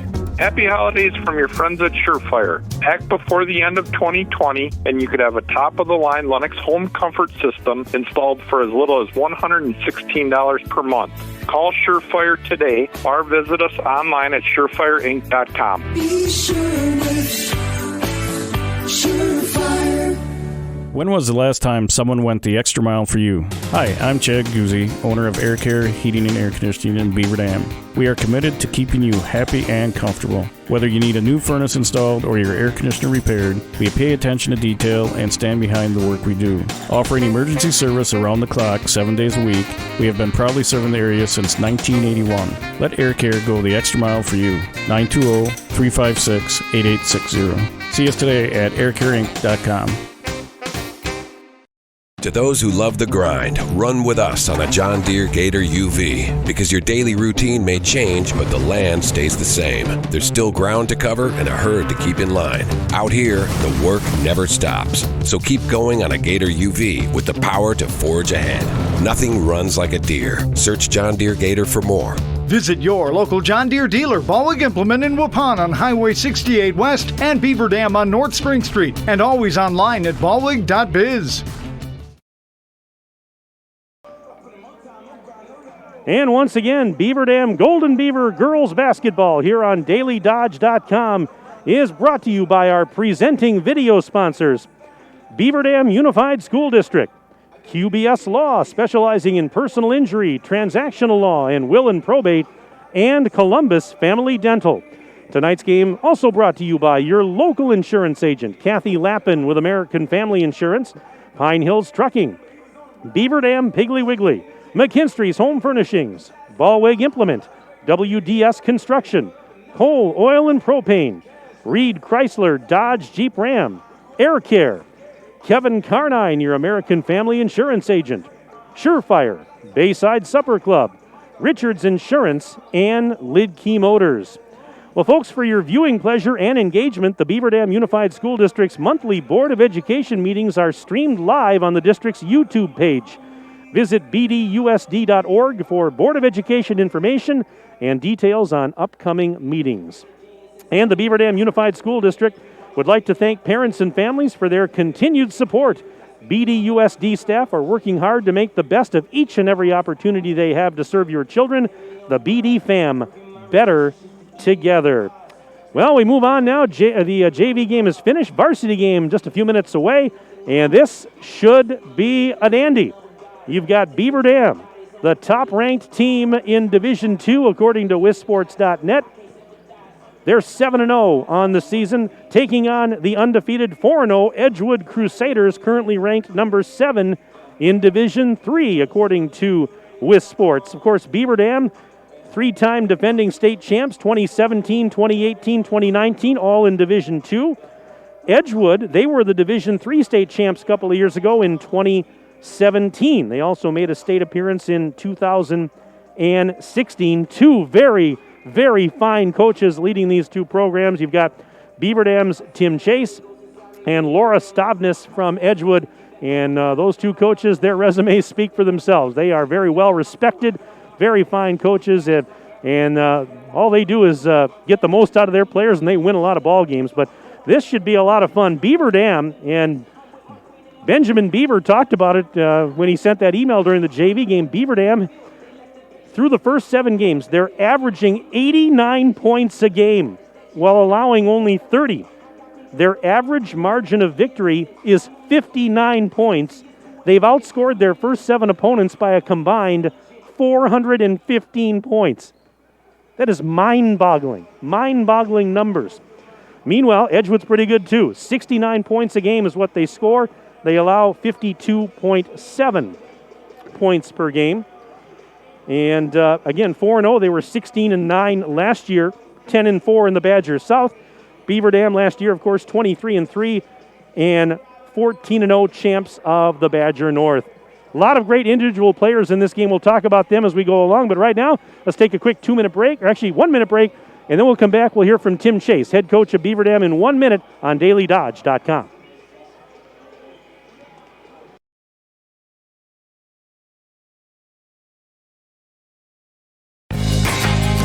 With new bulk storage facilities in Watertown, Burnett, and Friesland, Coal, Oil, and Propane is now bringing the heat to your homes during the cold winter times with propane and fuel oil.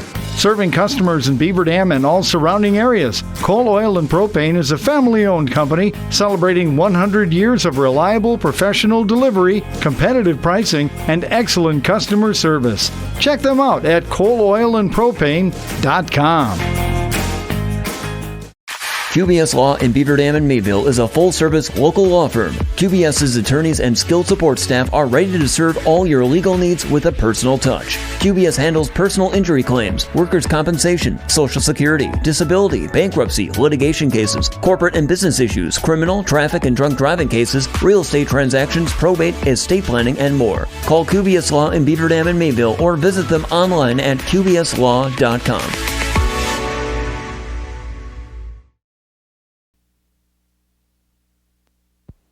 Welcome back inside the field house. Mike Tronson standing by once again with Tim Chase. He's the head coach of the Golden Beavers. Tim, I usually don't start these interviews talking about schedules, but this is 2020 and everything's crazy. I know over the last few days, quite a bit has changed as far as your schedule goes for this upcoming week. Give the fans an update where we stand. I know a couple of games got canceled, but good news is you found some replacements. Yeah, it's been a pretty interesting weekend. So first off, Friday night we had a game over December 29th down at South Milwaukee, a team that's undefeated right now in the Woodland East Conference. We also, just yesterday we lost our Jamesville Parker game, so there won't be a game tomorrow night. Later on this afternoon we lost our Sauk Prairie varsity game for Thursday night, but then we picked one up on Friday over at Oosburg to play over there, which will be nice because that'll be our first chance for some of our parents to see their daughters in person. And then we did move that Sauk Prairie game to later in January on a Saturday. So we will still be playing that game, so we're back up to where we need to be, but definitely a little juggling with a lot of the scheduling going on. You mentioned to me in a message you sent me earlier today, you said, it's crazy, but you put it in perspective when you told me we're playing, that's all that matters, really, doesn't it? Well, I mean, you just look at so many people that aren't getting the opportunities. I talked to a basketball coach in California last week, and he's like, very much doubts that they'll get to play this year. And you look at a lot of the cities in Wisconsin and even some of the smaller towns that have opted not to play. So it feels like it's a great opportunity for us. So any chance we get, we're just going to try to make the most of it. But of course, with what we've endured here over the last 9-10 months, I'm sure you were pretty aware that you were probably going to have to be a little flexible this season. Yeah, I mean, you never go into it thinking like that, but as it starts coming upon you and you're realizing, as we lost the spring, we lost the summer, we get into fall and we have restrictions, and then all of a sudden, hey, we do get to do something. It's like you never know, and it's, you try to be optimistic about things, but at the same time, you got to be realistic and be flexible as well, and whatever situation comes up, just try to go with it and make the best out of it. You and I had talked last week about how you were, until things changed, you had been in the stretch of a pretty brutal stretch of games where you were playing 9 times in 15 days.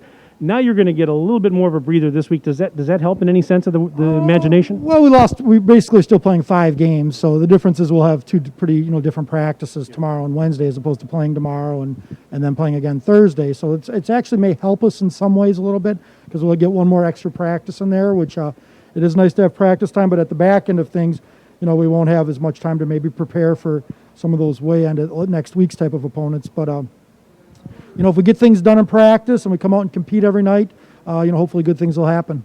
And when you get into a stretch like that where you have essentially more games than practices, does that get the blood pumping a little bit? I think every day it does, no matter if we're practicing or playing. We try to treat it, every day as kind of the same in a lot of ways so that you're never ever having those ups and downs. That whether it's a practice, it's a game, no matter who you play against, that you're giving your absolute best. I've never looked at things as necessarily as a big game or this one isn't as much because that's not the way we want to play. Just like when we play a game, we don't ever really want to look at the score. We just want to keep on playing our best basketball.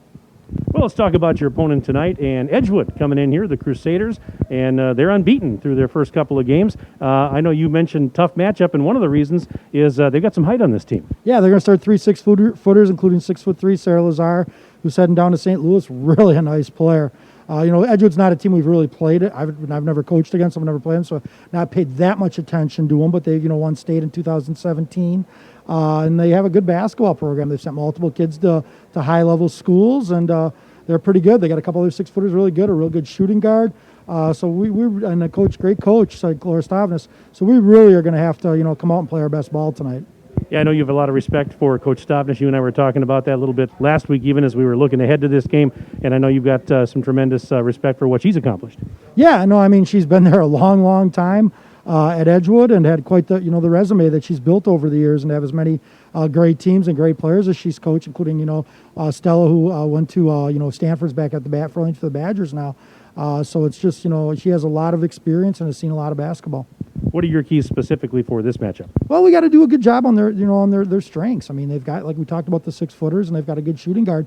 We really got to take away their strength as much as we can, and yet still play the way we want to play. Our formula doesn't change, but how we do it sometimes does, and how we're going to accomplish it, and who's going to have to step up on certain nights. So tonight, it's going to really be depending on how we defend those other kids, and if we can get it done against the top-notch kids of their team, and hopefully be able to do what we want to do. But they're going to change us a little bit offensively too because of their size inside. And some comments from the head coach of Beaver Dam, Tim Chase, as we get you set for the start of the varsity game. It's Beaver Dam and Edgewood, the Golden Beavers taking on the Crusaders in a battle of unbeatens here at the Fieldhouse. Let's do this. Let's give you the starting lineups for this varsity game. We'll start with the Edgewood Crusaders, 4-0, coached by Laura Stavnish. And the tentative starters at guard, Sydney Olson, a 5'6" senior. At forward, Allie Barth, 6 feet tall and a junior.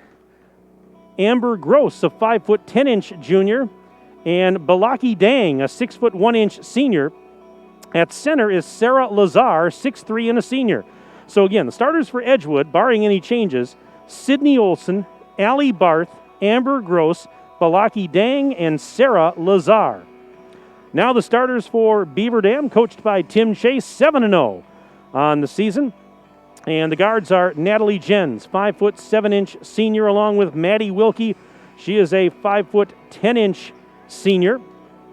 The forwards are Avery Stonewall, 5'9" and a senior, along with Gabby Wilkie, 6'1" freshman. And rounding out starting five for Beaver Dam is a 6'3" senior, Paige Hodgson at forward. So again, Natalie Jens, Maddie Wilkie, Avery Stonewall, Gabby Wilkie, and Paige Hodgson getting the start for Beaver Dam. That's a slight change from the starting lineup that we've had. Is the only change really is that Avery Stonewall starting tonight in place of Paige Jagodinsky. Otherwise, pretty normal. Normal operating procedures for Coach Tim Chase. As you see on your screen, Beaver Dam again in the home white jerseys and shorts with the green numbers and green and yellow trim.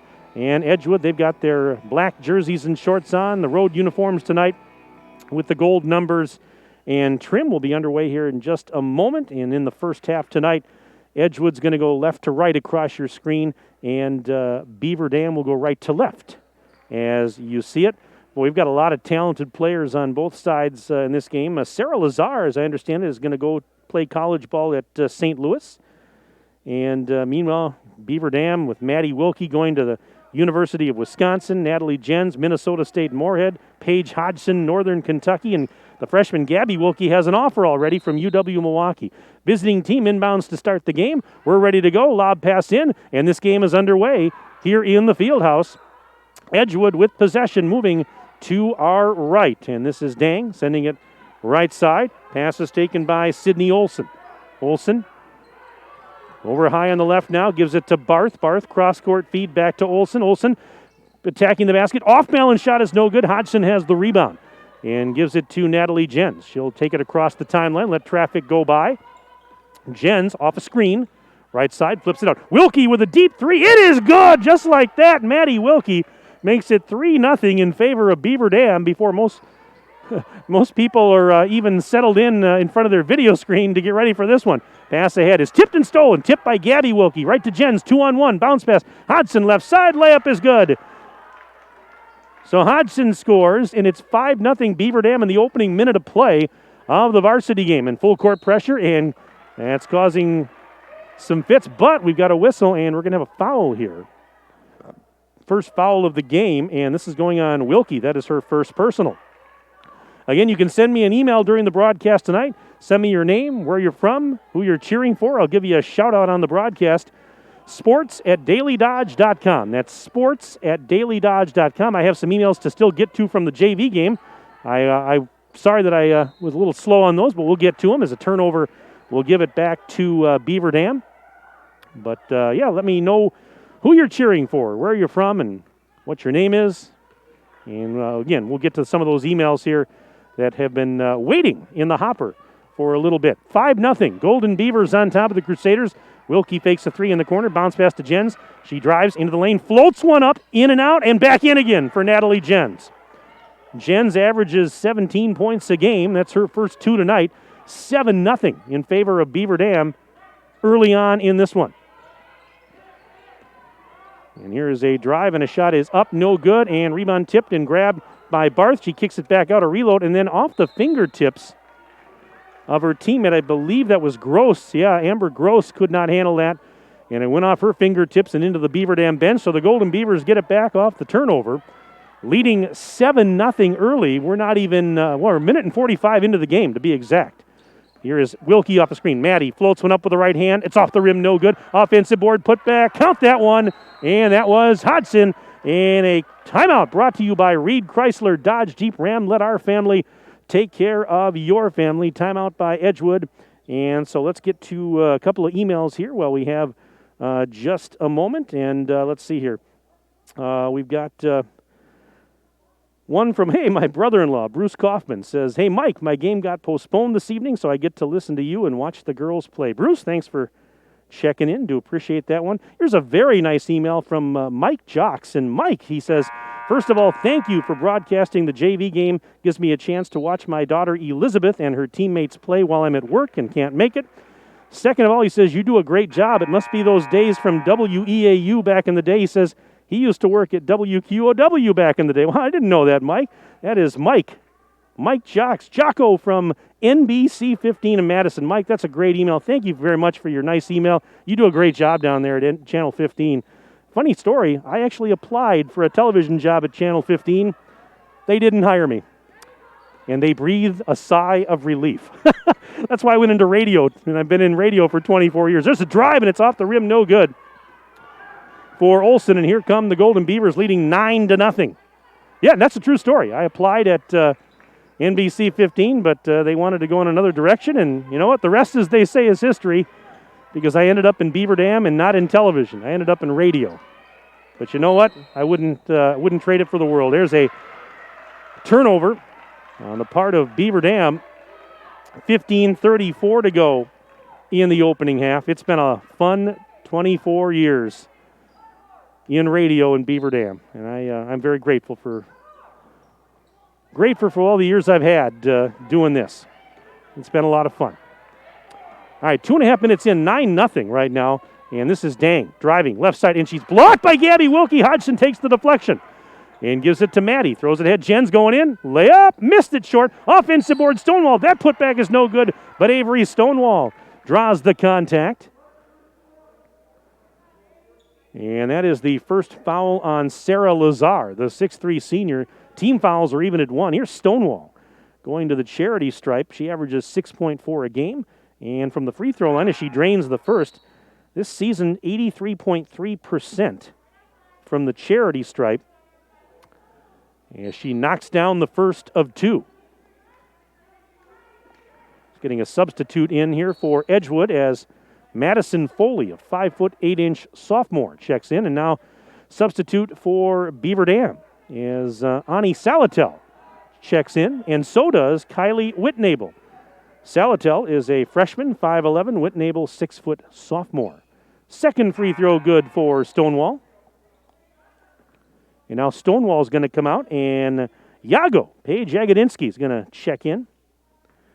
Yago is a senior, 5'11". It is 11-0 Beaver Dam, and we're not even 3 minutes into the game. And full court pressure, Dang throws it across. This is Gross. Nice pass to the back door, and a foul is going to go on Whitnable here as she was trying to deny the shot by Barth. So Barth with an all-expenses-paid trip to the free throw line. Allie Barth scored 5 the other night in the Crusaders' last game, which was a 71-41 win at Fort Atkinson. First free throws up and good. Barth averages 5.2 a game, 61.5% from the free throw line this season. 5.8 rebounds a game, a couple of assists per contest. And it gets her team on the board, and now she makes a second one. So it's 11-2. Beaver Dam opens the game on an 11-0 run. They still lead it by 9, 15:04 to go in the half. And now Dang tied up Jens.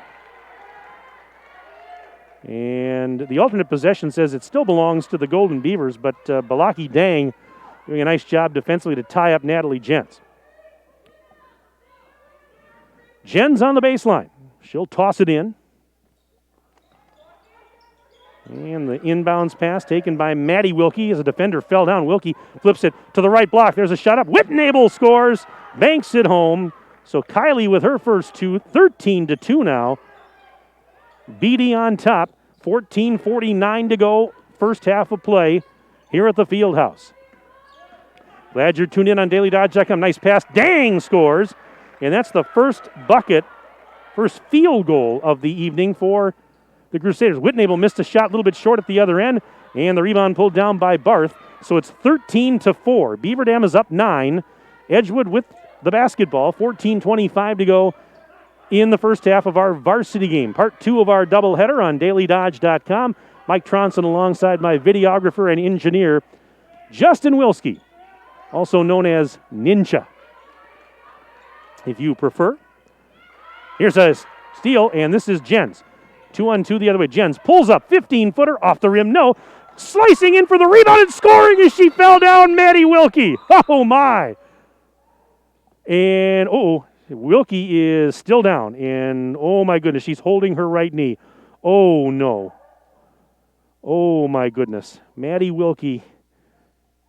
And she is in some obvious pain here. Oh, my goodness. We have 14 minutes left in the first half. 15-4, Beaver Dam leads, and Wilkie is in pain. Tell you what, let's take a quick break. Let's take a 1-minute break here on DailyDodge.com.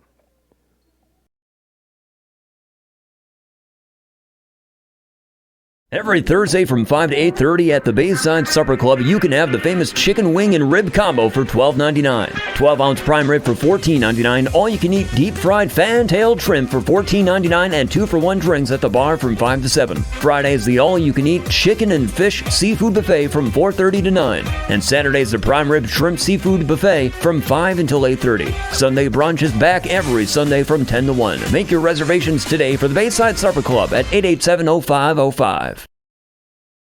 Look around. This book, this meal, this lamp, this world is made of dreams. So when people say American Family Insurance protects things, we shake our head no. Because we protect this, and everyone's dream is worth protecting. Insure carefully, dream fearlessly. American Family Insurance. Yes, I'm a dreamer. Contact the Kevin Carnine Agency, LLC at 920-887-9700 in Beaver Dam today. American Family Mutual Insurance Company, SI, and its operating company, 6000 American Parkway, Madison, Wisconsin. Are you looking for a career where you are appreciated and treated well for what you do? Pine Hills Trucking is currently hiring, and they want you to become a part of their family. Bob, the owner of Pine Hills Trucking, knows the entire team has contributed to the success of the business, and he's grateful for everyone he has worked with along the way. Now he wants to hear from you. Call 920-887-8337 to learn more. Your friends at Pine Hills Trucking wish all Beaver Dam High School athletes a safe and successful season.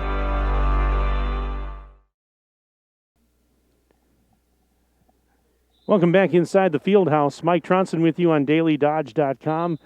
14 minutes left in the first half of the varsity game. It's 15-4, Beaver Dam in front. And right now, all thoughts are with Maddie Wilkie, the Beaver Dam phenom. She came down, landed awkwardly after that last basket. She has been helped off the floor by Dan Hallman and her mom, Allie. And let's hope for the best here, because she was in obvious pain grabbing her right knee after coming down. She was howling in pain, and she was being helped off the floor. So my goodness, very scary moment here at Beaver Dam High School. As soon as I get an update, folks, I'll let you know. That is not something we wanted to see. As Gabby Wilkie blocks Balaki Dang, the ball went out of bounds, and Edgewood's going to keep it, but oh my. What a scary moment here for Beaver Dam, and Maddie Wilkie is checking back in Sarah Lazar, replacing Madison Foley. 13:38 left in the first half. Edgewood inbounding, right side, and they get it into Barth. Barth shoots over traffic, missed the shot. Lazar, wait a minute, fouled. They're going to get a foul on Lazar, I believe, going for the rebound. So that'll even up the team fouls at 2 apiece. 13:35 left until halftime.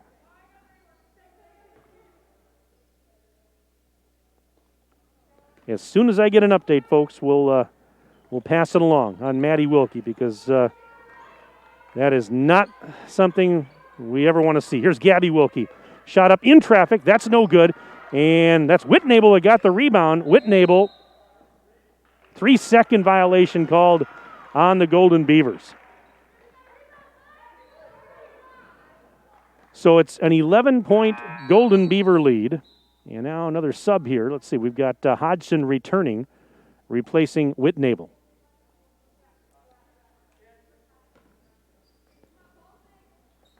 Dang takes the inbounds pass. And Dang's going to bring it ahead. She'll cross the timeline. Gabby Wilkie. She is working on her defensively, and there is Salatel knocking the ball loose and tipped it right to Jens. 2-on-1 the other way. Jens' shot is good with a left hand. Natalie Jens has 4. And now what do we have? Whistle and ball got away. That's why.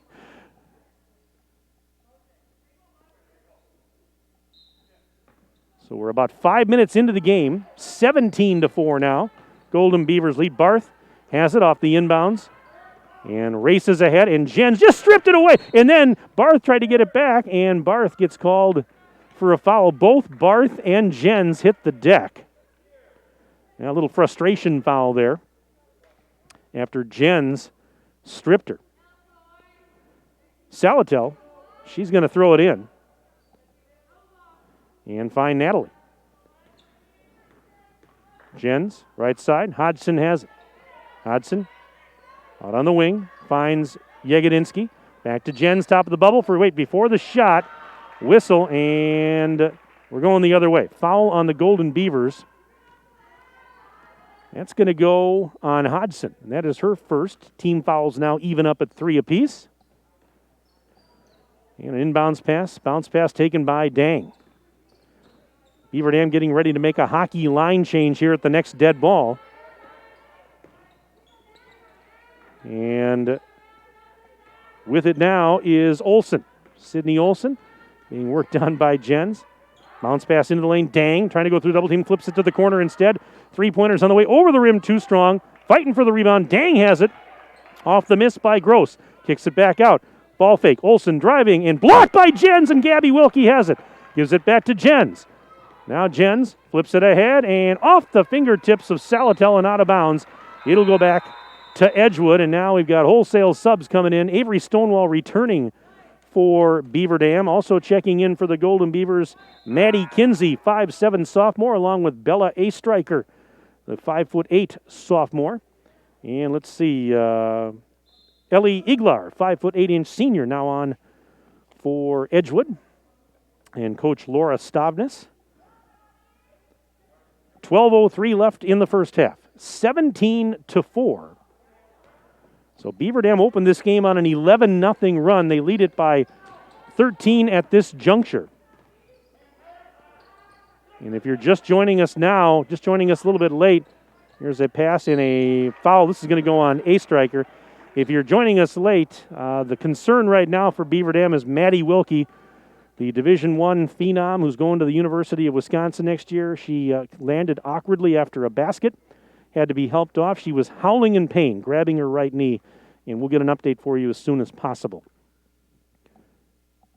So Striker with a foul. First free throw is up, and that one is no good for Foley, who's right around 50% from the free throw line this season.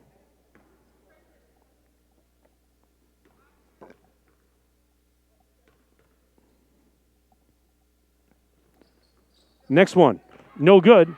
And the rebound for Jens. So Jens sends it to the left side. And with it there is Striker. Back to the corner. Jens takes it. Jens Around the horn they go, right side. Kinsey to A-Striker, back to Jens for three. It's off the rim, no good. A-Striker, Bella A-Striker, their numbers are similar. She tried to get the rebound, could not, as the ball goes out of bounds. And now another substitute coming in here for the Crusaders. Got a lot of emails coming in here. I want to get to those here as time permits. Again, you can email the booth tonight, sports@dailydodge.com. That's sports@dailydodge.com, our brand new email, and we'll get to those as soon as possible. Deep three is on the way. That's no good for Olsen, and the defensive rebound, Jens, will take it back the other way. Approaching the 11-minute mark and counting of the first half, 17-4.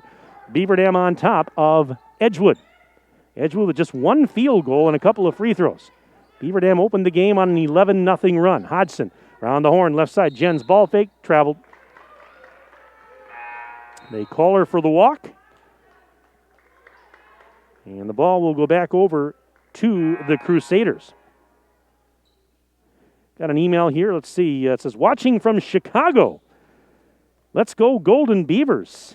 Abby and Tyler. How about that? Abby Chase is, of course, Tim Chase's daughter, Abby and Tyler. I hope you guys are doing well down in the Windy City, and thanks for the email. Do appreciate that. There's a layup. Count that one, and that was Sydney Olsen with her first bucket, 17-6, and now a traveling violation on the Golden Beavers. And you wonder just a little bit here. And now a timeout called by Beaver Dam, brought to you by Reed Chrysler Dodge Jeep Ram. Let our family take care of your family. 30-second timeout, we'll keep it here, but you wonder a little bit if the Golden Beavers aren't a little shell-shocked right now after what happened with Maddie Wilkie again. She went down and was howling in pain, grabbing her right knee, was helped off the court. We have yet to get an update, but we'll try and get that as soon as we can. Let's see here. Okay, so we've got more emails coming in here. And this one, it says, thanks for letting us watch our granddaughter, Annika, number 4, from Waupun, Wisconsin. That's Grandma and Grandpa rooting for Ani Salatel tonight. Thank you very much for that email. And this email from Ann Plowman, want to wish our niece Avery Stonewall and the team good luck in the game.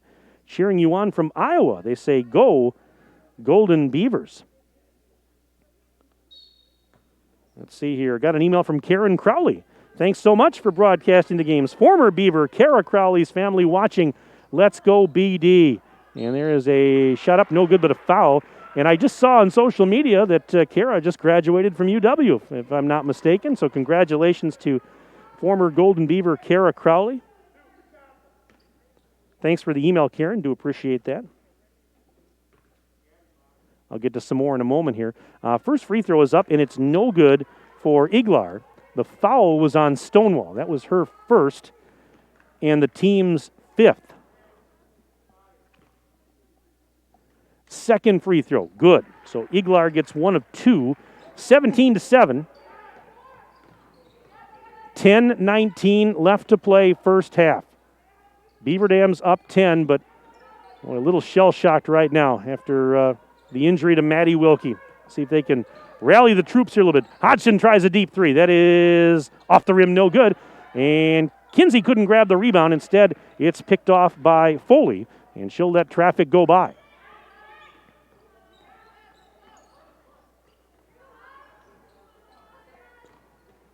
And here is Lazar driving against Hodgson. That's a fun battle to watch, and Page is going to get called for contact. Lazar going to be playing college ball at St. Louis, averaging about 14, almost 15 points a game. Wholesale substitutions here on both sides with 9:50 to go in the game. Hodgson just picked up her second, so she's going to sit down. So fresh bodies out there for both teams. Lob pass in, Lazar takes it. Working into the lane against Whitnable. Skins and missed that little shot off the glass, and the rebound for Riley Zarnecki, the 5'10 freshman now out there for the Golden Beavers. Here is Jagodinski. In and out, no good on the 3. Rebound, and it's knocked around, and coming out of there with it, Yago gets it to Jens. Jens, left side, off the glass, counted and one. Natalie Jens with an and one. So she's got a chance for an old-fashioned three-point play. It's 19-7. Beaver Dam with a free throw pending for Jens as Abby Myers, a 5'6 junior, checks on now for the Crusaders. Jens averaging 17 points a game, 58% from the line this season. She knocks that one down to complete the three-point play. She scored 24 the other night in that win over Xavier. There's a steal, turnover, and here's a shot up, and it's good! That one for Carly Lappin, the 5'7 sophomore. Getting some playing time right now. Lappin scores 22-7. Beaver Dam up 15. As we approach the 9-minute mark in counting of the first half, turnover as losing it out of bounds was Gross. And it'll go right back to the Golden Beavers. And subs as Stonewall and Hodgson both return for BD as Lappin and Whitnable will head to the bench. Salatel also returning, replacing Zarnecki. And Ani Salatel will throw it in. Natalie Jens takes it. Crosses the timeline. Flips it right side. Jagodinsky. Salatel back to Jens. Over to Yago. Around the horn. Salatel into the lane. And Hodgson just near the free throw line kicks it back out. Beaver Dam playing catch up top. There is Stonewall. Double teamed at the free throw line to Salatel. Right out to Jens on the right wing. Looking into the post. There's Stonewall. Through a double team. Shoots in and out. No good. Rebound for Dang. Everything but the finish there. Dang throws it ahead. And here's a drive and a little shot off the rim. No good. Stonewall the rebound off the miss by Myers. 8:31 to go in the first half. Beaver Dam's up 15. Foul as I think they're going to get Myers here. Yep, and that's the 5th team foul on the Crusaders here in the half. First personal on Myers. Just got an email here from Russ Diggins. He says, "Hey, Mike, will there be any trombone playing at halftime?" Russ, probably not tonight. I didn't bring the horn along with me, but you've been talking to Cale Zomer too much, haven't you, Russ? That's Russ Diggins, band director here at Beaver Dam High School. Russ, I can't wait till you guys get the band back here, and along with all the fans back in here as well. But I do want to bring in the horn some night and sit in with the trombone section. And here's Jens for 3. Off the back iron. It's no good. Rebound, and we're going the other way. It looks like a foul on Beaver Dam. Yeah, Cale Zomer, our colleague at the radio station, has been on a kick since the beginning of football season. Hashtag Tronson Halftime Trombone Show. And Russ, you've been obviously on that a little bit, so I'll see what I can do when get a night here that we can get the band in here and fans in here. Foul, by the way, on Stonewall, her second. That was the team's 7th. So Barth is going to shoot the bonus. Front end, no good. Dang, trying to get the rebound. It is out of bounds. And I guess it was off of Beaver Dam.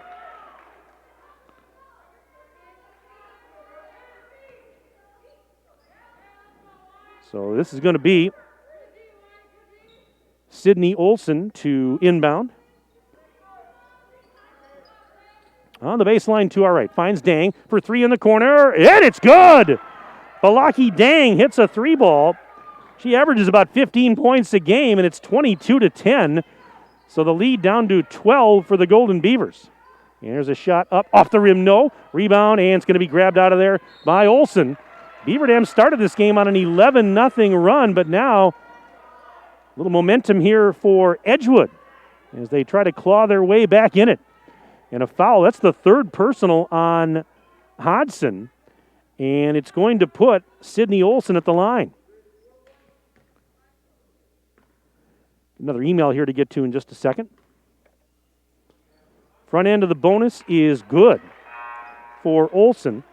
It says, Holt's favorite grandparents would sure like to thank you guys for the broadcast tonight. And they hope that the camera person, that's Justin, hangs around for Brooklyn's next 3 years.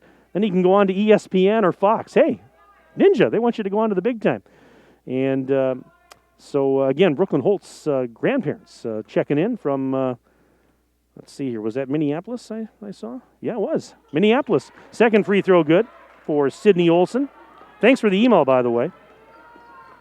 22-12, so it's a 10-point Beaver Dam lead. And Gabby Wilkie with a deep three. It's off the rim. No, Salatel the rebound. Missed the putback. Got her on rebound. That's fouled on the putback the second time around. So Annika Salatel will head to the charity stripe. All expenses paid. And that foul was on Ellie Marigioli, the 5'6 junior, who had checked in a little while ago. First free throw is good for Ani. Makes it 23-12. Beaver Dam.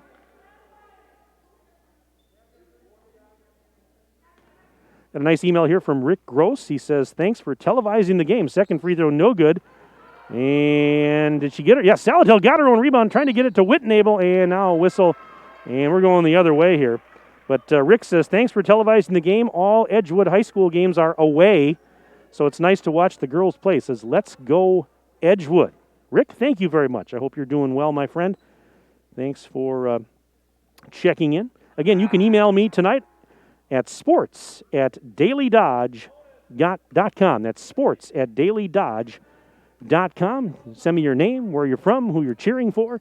The front end of the bonus is no good for Marigioli, and the rebound for Yagodinsky. By the way, that last foul was on Whitnable, if I failed to mention it. 7:17 to go first half. 23-12. And there's a shot up, no good for Gabby Wilkie. Off the rim, dang the rebound, and gives it now to Sydney Olson. Olson racing ahead. And she's going to pull up for three. It is off the rim, no good. Gabby Wilkie clearing the glass, gives it to Natalie Jens. Jens zigzagging through traffic, puts on the brakes, gives it to Salatel. Now up to Yagodinsky. There's a lob pass to the right corner. Jens takes a double team near the lane and now drives back out to the free throw line, up to Whitnable. Whitnable looking to Salatel. Quick pass to Jens for three on the elbow. It's off the rim, no. Long carom, and it's tipped right to Lazar, who throws it ahead. And now Lazar takes a return feed. She's going to go right baseline. Working against Gabby Wilkie. Sends it up top. Couldn't get a shot off. They go left side now. This is Iglar to Dang in the left corner. She's going to go against Whitnable. One hands it to the right corner. Three's on the way. It is off the rim, no good for Iglar, and Beaver Dam has the miss with 6:13 to go first half. 23-12. Beaver Dam leading Edgewood in a battle of unbeatens and ranked teams here at the Fieldhouse. If you're just joining us late, the big story of the night so far is Maddie Wilkie, Beaver Dam's phenom, who's going to the University of Wisconsin next year. Jens puts it up. It is no good. Wilkie left the game with what appeared to be a knee injury. She landed awkwardly after a basket. She was howling in pain, grabbing her right knee, had to be helped off, and has not returned. And as soon as I get any type of update, I will let you know. Timeout, Edgewood, brought to you by Reed Chrysler Dodge Jeep Ram. Let our family take care of your family. And we'll keep it right here. It's a 30-second timeout. And let's see here. Got another email here. This is from Joe. It says, hi from Massachusetts. Go Crusaders. And Madison Foley from her grandparents. And thank you for the broadcast. Hey, thank you so much for your email. I hope everything is well for you. That's from Joe Studley out in Massachusetts checking in on the broadcast. Let's see here. I've got Let's Go BD. This is from Ani's little brother, EJ. Hey, thanks, buddy. Thanks for sending it in. The email tonight. He says, let's go BD. Again, sports@dailydodge.com is where you can send that email to. Your name, where you're from, who you're cheering for, what you had for dinner, what you want for Christmas. I'm pretty good friends with Santa, so I'll see what I can do for you. 5:40 to go in the first half. And a ball knocked loose, and it's stolen. And this is a striker giving it to Yagodinsky, and Page comes ahead. Right side, and there was contact there. It's going to be a 1-and-1 because that's the 7th foul of the half on the Crusaders. With 5.5 minutes to go until intermission. This one's going on. This one's called on Ellie Iglar, the 5'8 senior, her first. Front end of the bonus, no good. And the rebound pulled down by Lazar. Lazar throws it ahead. Now, Beaver Dam still with a double-digit lead, but there's a turnover. Gabby Wilkie to a striker for three. It is no good. And the rebound pulled down by Gross. They've got the double-digit lead, but they were on fire to start the game. And boy, the wind understandably was knocked out of their sails after the injury to Maddie Wilkie, and I have to admit, that made me sick too. And I think it made everybody in the gym sick and everybody watching. So understandably, but, the game's got to go on. Here's Lazar at the free throw line. Front end of 2 is good for Lazar. 14 points a game, 70% from the free throw line. She scored 21 the other night against Fort Atkinson. Going to St. Louis. Next one's on the way. No good. Rebound for Gabby Wilkie. Gabby picked up that foul a moment ago, her first. And it's 2 the rest of the way now for the Crusaders. But Salatel hits a 3 from the left side. Big 3 for Ani. She's got 4 points now. 26-13 as the Golden Beavers are doubling up the Crusaders. 4:46 to go. Baseline jumper. Off the rim, it's no good for Barth. Rebound for Jens. Jens through traffic. 1-on-4 the other way. Puts on the brakes. Kicks it out. Jagodinsky to Gabby Wilkie. Fakes the 3. Steps inside the bubble. Shoots. Misses it. Off the rim short. Barth the rebound. And she'll just underhand flip it to Madison Foley with 4:27 remaining in the first half. Clock running. Beaver Dam's up by 13. Post feed was tipped but saved. Turnaround jumper. Oh, and it's in. Little turnaround shot. And that was by Amber Gross. Her first bucket, 26-15. Salatel, another 3. Ani's on fire all of a sudden. She's got a couple of triples, 7 points in the game, 29-15, and trying to get her team sparked again here a little bit after things have slowed down offensively. Here is Barth. Shot over the defender, no good. They're fighting for the rebound and jump ball. Jump ball is called. The arrow is pointing to the right, which means it is Edgewood basketball. And first we've got a whole mess of substitutes coming in. Got an email here from Diane Zarnecki. Says, go Golden Beavers. Shout out to Riley Zarnecki from grandparents in Cudahy, Wisconsin. And, of course, their heart, they say, goes out to Maddie Wilkie. And absolutely, I think everybody's heart does right now. Diane, thank you very much for sending the email to sports@dailydodge.com. Inbounds pass to Barth. Barth in the lane going against Hodgson. Off the glass wildly. Missed it. No good. Rebound for Kinsey. Throws it ahead. Here's Jens. Right side hesitation move. Goes baseline. Spins. Blocked by Dang. Stonewall grabs the deflection. Stonewall trying to go back up with it. Oh, my goodness. In a fight as Stonewall was tied up by Olson. And the jump ball says it's Beaver Dam with possession, or keeping possession. 3:38 left to play. Opening stanza here at the Fieldhouse. Part 2 of our doubleheader. JV game earlier tonight. Saw Beaver Dam a winner, and now here is Hodgson. That one in and out and back in again. Boy, it hung on the rim for an eternity. Hodgson with 6 in the game. 31-15. Beaver Dam leads. 3:26 left until intermission. Here's a 3. Wide open on the right wing. Off the rim. No good for Gross. Rebound. That is Stonewall. Bounce pass to Jens. Jens going to let traffic go by. Flips it right side to Salatel. Back now to Maddie Kinsey. Kinsey looking for Hodgson. Tries the 3. In and out. No good. And the rebound pulled down by Gross. Amber stripped. Gross stripped. Jens in. She's fouled on her layup. I think this is going to go on Sydney Olson with 2:59 left to play in the first half. And I was correct. Sydney Olson, the guilty party. So Jens will step to the free throw line.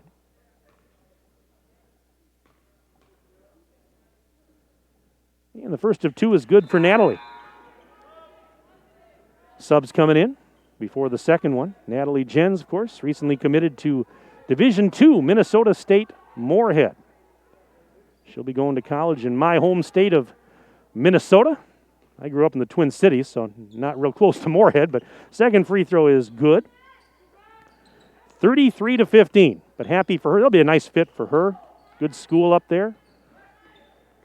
Nice area, too. Fargo-Moorhead area. Oh, great area up there. No question about it.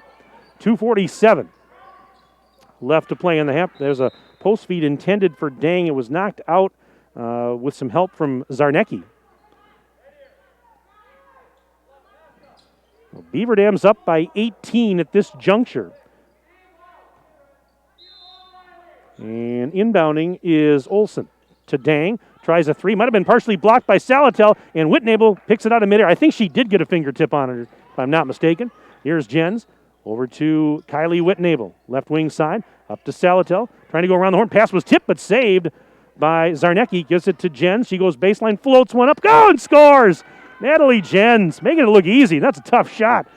Floating one up over the defender, and it's a 20-point Beaver Dam lead, 35-15, with 2:17 left in the opening half.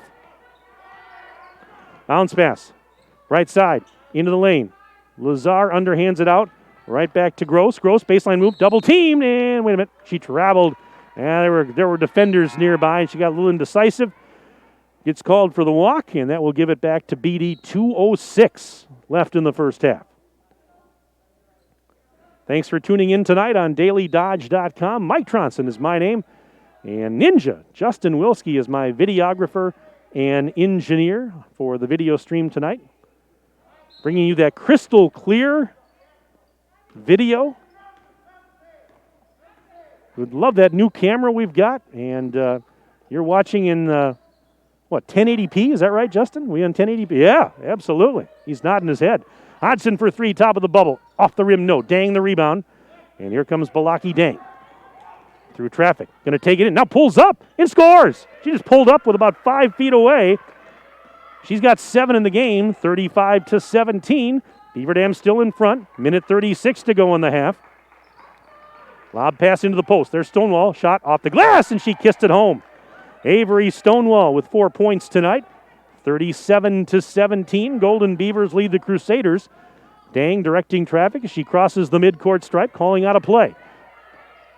Balaki Dang, pass right side, grabbed there by Myers. Myers in the corner, sends it up top. They go down low. Lazar spins off the glass. No, won't go. And the rebound for Stonewall. Here's Jens, little hesitation move. Now she's going to go down low and puts on the brakes. Kicks it to Gabby Wilkie, left elbow. Wilkie's open for three. Gabby's three is off the rim, no good. Long rebound, it's going to be pulled down by Sydney Olsen. Under a minute to play, first half of the varsity game. Beaver Dam's up 20, 37-17.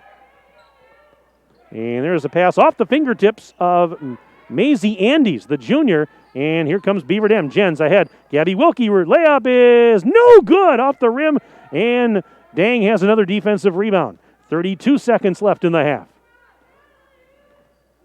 Still a 20-point Beaver Dam advantage. Lob pass over to the left side for Andes. Andes pass is tipped, stolen by Natalie Jens. Jens, 1-on-2. Pulls up. Shot is good for Natalie Jens. 12 seconds left in the half. It's now 39-17 in favor of the Golden Beavers. Here's a drive, and they push it out to Andes, to Dang. 3 seconds, 2. Dang to Lazar. Turns around, and wait a minute. She's going to get free throws. The horn sounded, but the half is not over. As Lazar is going to go to the free throw line and shoot with no time left on the first half clock.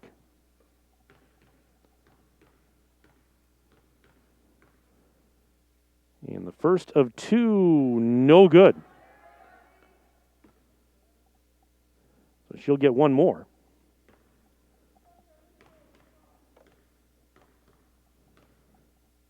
Lazar's second one is no good. So that's the end of the first half with our score at the end of the first half. Beaver Dam 39, Edgewood 17. Let's take a 4-minute break. We're back in 4 minutes on DailyDodge.com.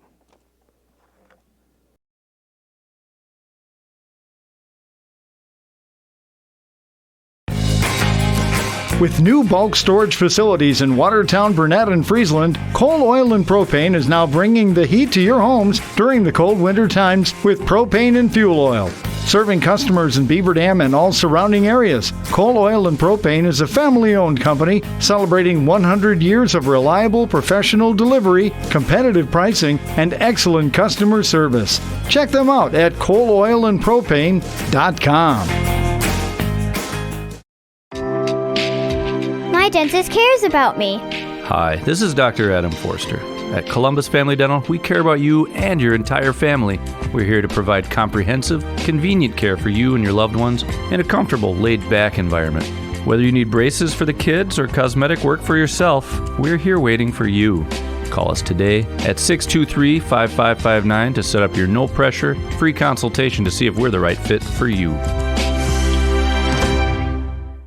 Your family depends on you. That's why you work hard to make sure they have everything they need. With life insurance from American Family Life Insurance Company, you'll feel good knowing you've taken steps to protect what matters most. Now's the time to plan ahead. Let's talk about protecting your loved one's financial future and finding the peace of mind you and your loved ones deserve. Insure carefully. Dream fearlessly. For details, contact Kathleen Lappin, agent at Kathy Lappin Agency, LLC. Call 920-887-7286 or stop by 1748 North Spring Street in Beaver Dam today. QBS Law in Beaver Dam and Mayville is a full-service local law firm. QBS's attorneys and skilled support staff are ready to serve all your legal needs with a personal touch. QBS handles personal injury claims, workers' compensation, Social Security, disability, bankruptcy, litigation cases, corporate and business issues, criminal, traffic and drunk driving cases, real estate transactions, probate, estate planning, and more. Call QBS Law in Beaver Dam and Mayville or visit them online at qbslaw.com. Beaver Dam-based WDS Construction offers commercial, general contractor, and pre-construction services in the cold storage, educational, food, industrial, hospitality, medical, and retail markets. Across the nation, WDS provides a better construction experience from groundbreaking to grand opening. And here in its home state, WDS wishes the Beaver Dam Beavers a safe and successful season. Look around. This book, this meal, this lamb, this world is made of dreams. So when people say American Family Insurance protects things, we shake our head no. Because we protect this, and everyone's dream is worth protecting. Insure carefully, dream fearlessly. American Family Insurance. Yes, I'm a dreamer. Contact the Kevin Carnine Agency, LLC at 920-887-9700 in Beaver Dam today. American Family Mutual Insurance Company, SI, and its operating company, 6000 American Parkway, Madison, Wisconsin. Hi, this is Sandy from McKinstry's Home Furnishings in downtown Beaver Dam. We wish all Beaver Dam athletes success this season. High school sports is a time-honored tradition in Beaver Dam, a tradition that McKinstry's is proud to support. At McKinstry's, community is family, which is why, since 1858, we've been honored to be part of your family's home. We hope that your pieces become family heirlooms. McKinstry's Home Furnishings, downtown Beaver Dam. To those who love the grind, run with us on a John Deere Gator UV. Because your daily routine may change, but the land stays the same. There's still ground to cover and a herd to keep in line. Out here, the work never stops. So keep going on a Gator UV with the power to forge ahead. Nothing runs like a Deere. Search John Deere Gator for more. Visit your local John Deere dealer, Ballweg Implement in Waupun on Highway 68 West and Beaver Dam on North Spring Street. And always online at ballweg.biz. Well, on behalf of the BD fam, a special shout out to all medical professionals, first responders, and school nurses listening in on this broadcast. Without you, BD fam wouldn't be able to offer the wonderful opportunities they are during these challenging times. And our presenting video sponsors for tonight's broadcast include the Beaver Dam Unified School District, also QBS Law, specializing in personal injury, transactional law, and will and probate, and Columbus Family Dental. Tonight's game also brought to you by your local insurance agent, Kathy Lappin of American Family Insurance, Pine Hills Trucking, Beaver Dam Piggly Wiggly, McKinstry's Home Furnishings, Ballweg Implement, WDS Construction, Coal, Oil, and Propane, Reed Chrysler Dodge Jeep Ram, Air Care, Kevin Carnine, your American Family Insurance agent, Surefire, Bayside Supper Club, Richards Insurance, and Lidkey Motors. We're at halftime of the varsity game. It's Beaver Dam 39 and Edgewood 17. I had a chance to go down during the last break and speak with Maddie Wilkie's mom, Allie, and she gave me an update. Again, it appears to be a right knee injury. You might have seen it if you were watching at the time, but Maddie Wilkie, when she scored the her last basket, she landed awkwardly, might have actually stepped on the foot of another player, came down awkwardly, and as you saw and probably heard on the video, she was howling in pain, grabbing her right knee. So it appears to be a knee injury, but we don't know the extent of that knee injury. So what they're going to do, they're going to take her in to the doctor tomorrow to have it looked at, and I imagine they'll probably do a CT scan or an MRI or something of that nature. She is on crutches right now. I'm looking, and you might be able to see it if you can Ninja get the camera there. She's walking with crutches back over to the bench area. Let's hope it is not as bad as it first appeared when the injury occurred. Again, they don't know the extent of it right now. We know it was something with the right knee, and she was obviously in pain, but until she's looked at tomorrow by the doctors, that's all we can really tell you. But she is obviously not coming back tonight, and oh my goodness. Let's think good thoughts for Maddie Wilkie. And just an awful scene here in the first half tonight, no doubt about it. All right, let's do this. Before I get to some more emails, I want to run down the first half scoring for you. For Beaver Dam, they were led by Natalie Jens. In fact, she leads all scorers in the game with 13 points. Let's see, 7 points for Ani Salatel, including a couple of three-point baskets. Paige Hodgson, good for 6 in the first half. Maddie Wilkie, before leaving with the injury, she had 5 points. 4 for Avery Stonewall. And let's see, 2 points apiece for Kylie Whitnable and Carly Lappin. Meanwhile, for Edgewood, they were paced in the first half by Balaki Dang. She had 7 points. 4 points for Sydney Olson. I've got Allie Barth and Amber Gross with 2 points each. Ellie Iglar and Sarah Lazar both with 1 point. That's amazing defense on Lazar, who averages 15 a game. She was held to just 1 in the first half. Beaver Dam opened this game on an 11-0 run. And right now they lead at halftime 39-17. So I want to get to the emails that are coming in here. And again, you can send an email to the booth, sports@dailydodge.com. That's sports@dailydodge.com. Give me your name, where you're from, and who you're cheering for, and I'll give you a shout-out.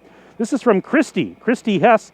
She's watching the broadcast tonight from Tampa, Florida. She says her niece, Abby Myers, plays for Edgewood. Thanks for broadcasting, and she says she loves that she gets to watch her and the team play. Go Crusaders, from Christy Hess. Christy, thank you very much. I hope you're doing well down in Tampa. One of my uncles, he is originally from the Tampa area. In fact, he grew up in Bradenton, Florida. So right near Tampa there, and I've been down to that area several times. Just love it down there. Let's see, you got an email from Barb Keene. She says, Mike, thanks to you and the team for bringing us these awesome Beaver Dam girls basketball games. We count on you. Well, thank you. We're glad that we can be here for you. And Barb says, thoughts and prayers are with Maddie. That's Barb Keene, our good friend from New Berlin. And yeah, all of our thoughts and prayers with Maddie Wilkie right now, Barb. That is for sure. Let's see here. Got an email from Sarah, Natalie's aunt and uncle, listening and cheering from Madison. We miss being in the gym, so thank you for the broadcast, Daily Dodge, and go Beavers. That's from Sarah and Grant. We miss having you here. We can't wait till you're back. That is for sure. Again, send the email to sports@dailydodge.com, and we'll give you a shout-out tonight on the broadcast. It is 39-17, as right now Beaver Dam leads Edgewood at the break, getting ready for the start of the second half here momentarily. Well, Beaver Dam High School, pace setter, advanced placement performance, thriving school-to-work apprenticeship programs, a rich tradition in music and the arts. Beaver Dam High School, a multi-year top-ranked high school by U.S. News and World Reports. The hardware your Golden Beavers earn on the court starts with the hard work in the classroom. The Beaver Dam Unified School District, guiding students and empowering futures. If you missed it tonight in the JV game, it was Beaver Dam earning a 61-33 win in the JV contest. Beaver Dam JV team improves to 6-1 on the year. And here in the varsity game, we have a battle of unbeatens. And right now it's Beaver Dam up 22 as we start the second half. And it's going to be Edgewood basketball to start the second half tonight. So another 18 minutes on the board. And inbounding will be Gross. Amber Gross finds Sydney Olson. And our second stanza is now underway. This is Barth looking to Lazar in the lane. Lazar trying to get spin past Yagodinsky. And just great job by Paige. Yago just stood her ground, and Lazar lost the ball out of bounds. And so the turnover will give it to the Golden Beavers. Opening couple of seconds here in the second half. Mike Tronson, Justin Wilski with you on the dailydodge.com video stream. Been a fun Monday night of basketball here so far. Here's Salatel. She's had a nice first half. Goes off a screen, lob pass, Gabby Wilkie, left corner has it there. And now Gabby kicking it out to Jens. Jens off a screen set by Stonewall. Bounce pass, back door, and Yago couldn't get the shot, but she got fouled. That's why. This is a great pass. Talk about some good court vision there by Natalie Jens. And that foul is going to go on Barth, her second, team's first here in the half. Page will throw it in. This is Yago on the baseline to our right. Long pass in. Jens corrals it near the center circle. Throws it left side. Pass down low to the baseline. Gabby Wilkie past the defender and scores. Gabby Wilkie with her first bucket of the evening. She averages about 7 points per ball game through the first 7 of the year. 41-17, Golden Beavers leading the Crusaders from Edgewood. Yeah, the Edgewood Crusaders, Road Warriors. Dang, looks like they're going to get Gabby Wilkie. She was going for a block. She's going to get called for a foul. But, of course, with the health ordinances in Dane County, Edgewood has to play all their games on the road. They can't play at home or even practice, I don't think. And so they're Road Warriors. And Dang's first free throw is no good. And that's for all the teams in Dane County. I mean, Marshall, we've talked about Marshall.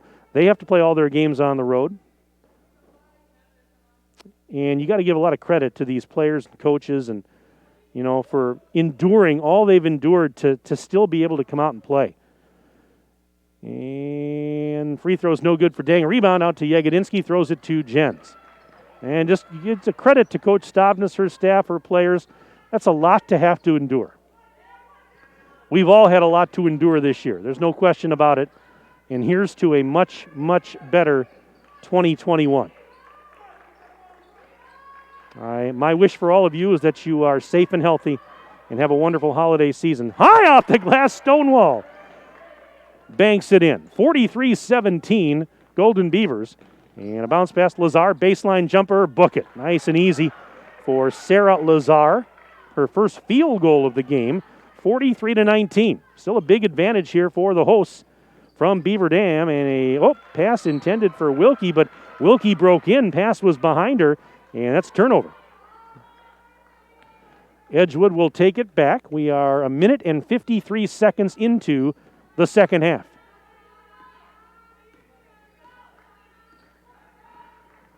So the Crusaders going to work with Barth out on the right sideline and whistle. And Edgewood's clapping. We've got a foul on Beaver Dam. The second of the half. This is going to be on Yagodinsky. That is her first. And the pass in, they get it up to Lazar. To Dang. Dang working against Yago. Up and under. And that's off the rim. No good. It was a beautiful move, but the unfriendly rim. Little up and under move. Just couldn't go. Here is Gabby. Gabby Wilkie. Pass left side. Salatel to Jens. Going left baseline. Runs into traffic there. Kicks it back up top. Salatel. Ball fake. Over to Jens. Thought about a deep three. Now takes off. Pulls up. Shots on the way, off the front of the rim, no good. Barth has the defensive rebound. And she'll throw it off to Sydney Olson. Olson into the front court, picked up defensively by Salatel. Beaver Dam in man-to-man, sticky D. Here's Lazar. Left block, spins, hook shot, no. And a box out and rebound for Gabby Wilkie. Throws it to Jens on the left wing side. Ahead now on the outlet, there is Stonewall from a tough angle, scores! Stonewall with another bucket. She's got 8 points. Nice helper from Jens. Timeout called by Edgewood, brought to you by Reed Chrysler Dodge Jeep Ram. Let our family take care of your family. And it's a 30-second timeout, so we will keep it here. And let's see if we can get to some more emails that are coming in. We've got one from Karen Lazar. She says, thanks for broadcasting so parents can watch. We are very, very appreciative. And thanks very much, Karen, for that email. Do appreciate that. Let's see what else I've got here. We've got one from Diane. Diane Zarnecki says, shout out to Mike, the best broadcaster ever. Well, I don't know about that. I'm blushing right now.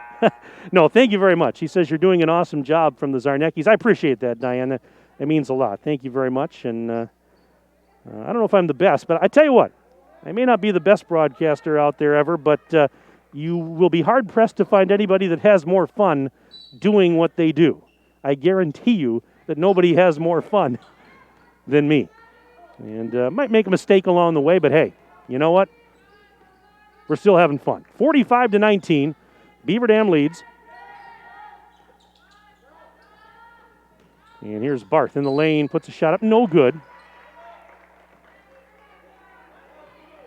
We got a foul here. Let's see what this is going to go on. Be a third foul of the half on Beaver Dam. It was called on Carly Lappin, her first. Lappin had checked back in. And first free throw's up and good for Barth.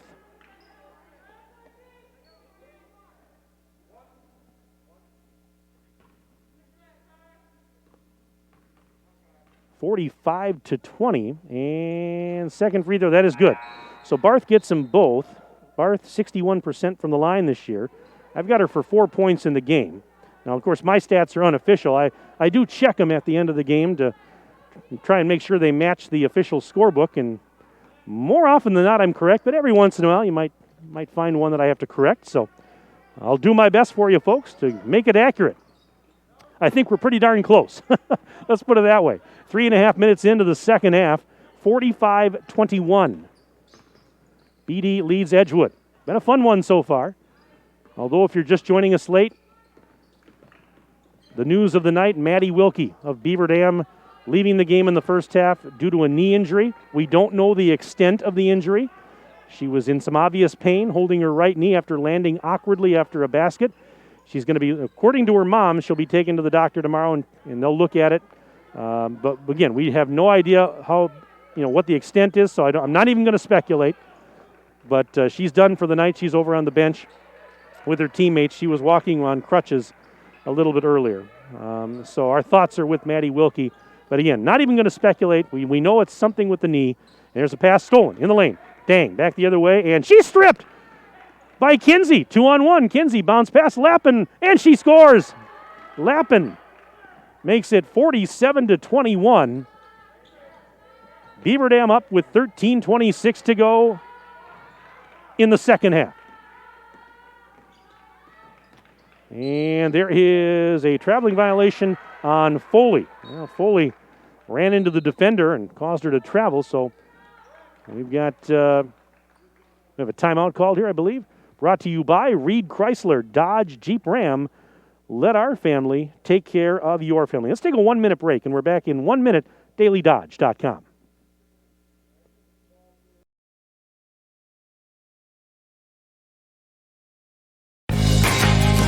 With new bulk storage facilities in Watertown, Burnett, and Friesland, Coal Oil and Propane is now bringing the heat to your homes during the cold winter times with propane and fuel oil.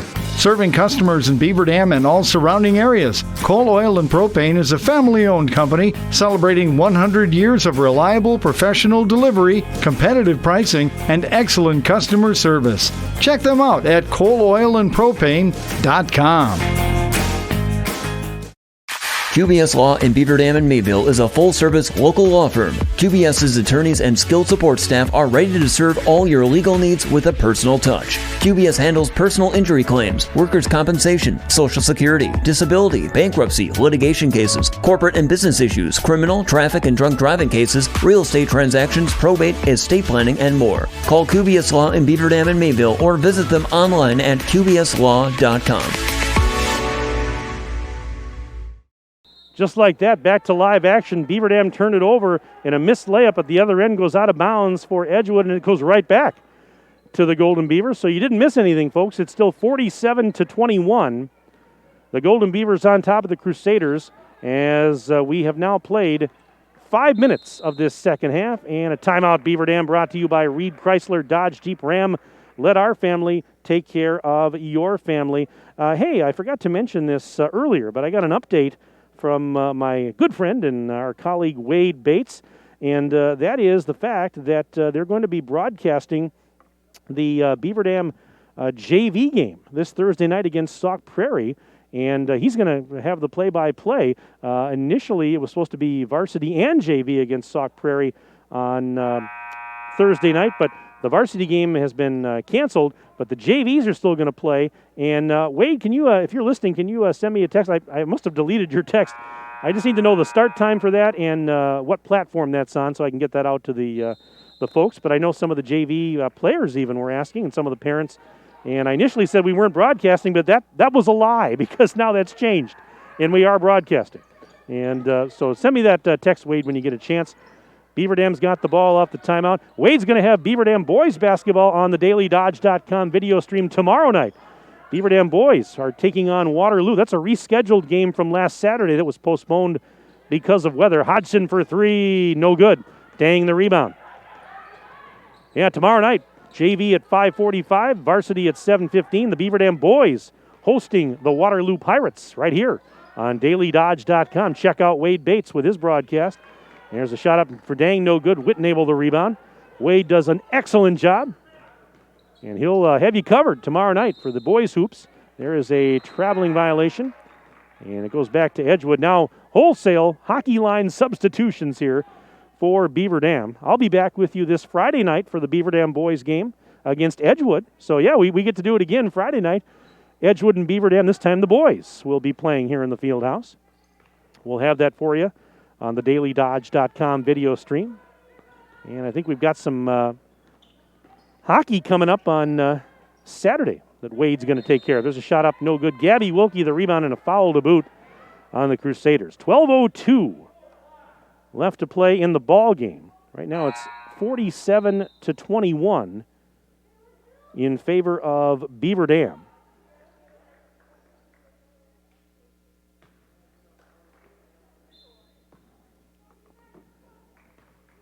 And here comes Natalie Jens.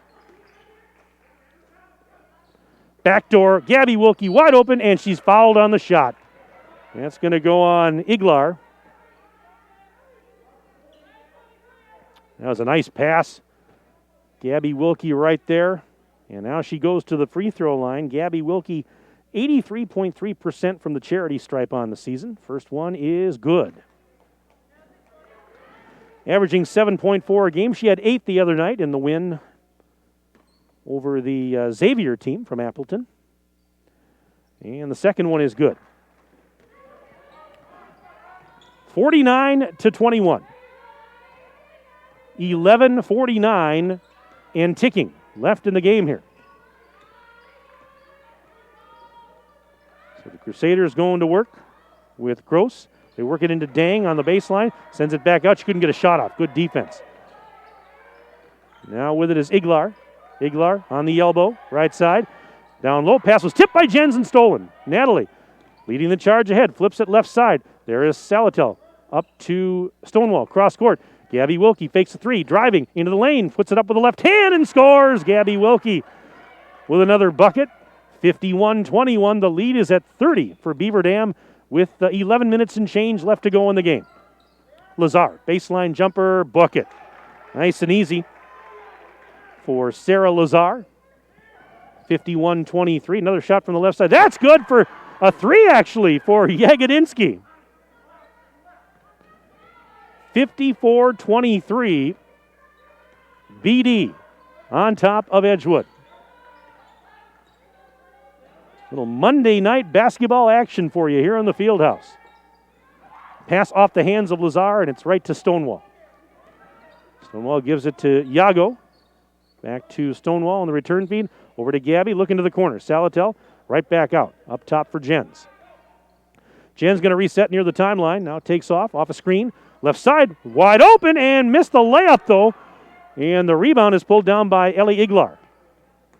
And look out as that one almost lost by Olsen. Maintains possession, slices through traffic and scores. Sydney Olson almost lost it initially, but she maintained possession and then went through traffic like a hot knife through butter, 54-25. Beaver Dam still with a lead, but that was a nifty move. Turned on the Jets there a little bit. Jagodinski's pass, no, it's knocked loose and stolen. Olson throws it ahead. Dang catches up. Left side off balance, shot, it's no good. Stonewall the rebound. And Jens retreats to the right. Through traffic, and she goes in and scores. Natalie Jens. She's got 15 points, and it's 56-25, and a timeout. Full timeout brought to you by Reed Chrysler Dodge Jeep Ram. Let our family take care of your family. It's a 1-minute timeout, and we'll take a quick 1-minute break on dailydodge.com.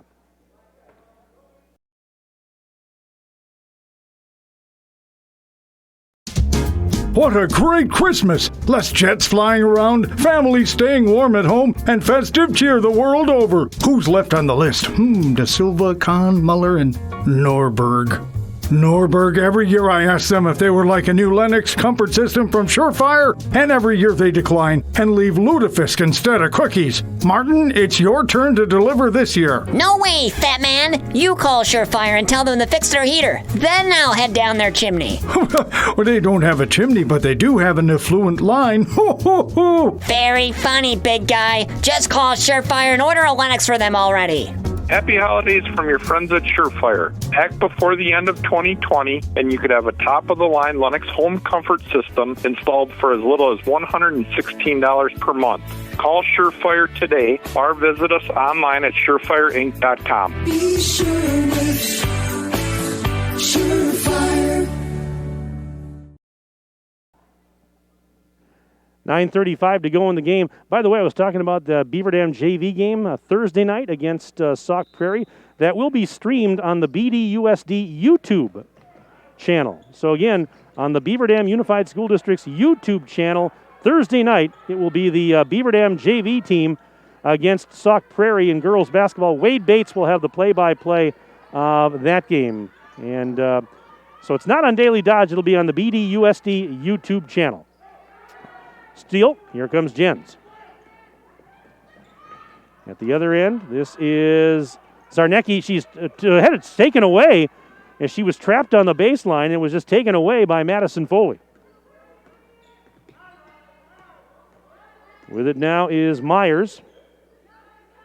And they try to go into the lane. Pass was tipped right back. And here's a three on the way from the top of the bubble. It's no good. And Kinsey rebounds the miss by Iglar, and a carrying violation on Kinsey as she was heading back up the floor. Got a nice email here from Eileen Robley. Grandma Eileen is watching from Cato, Wisconsin. Go Abby Myers and all the Crusaders.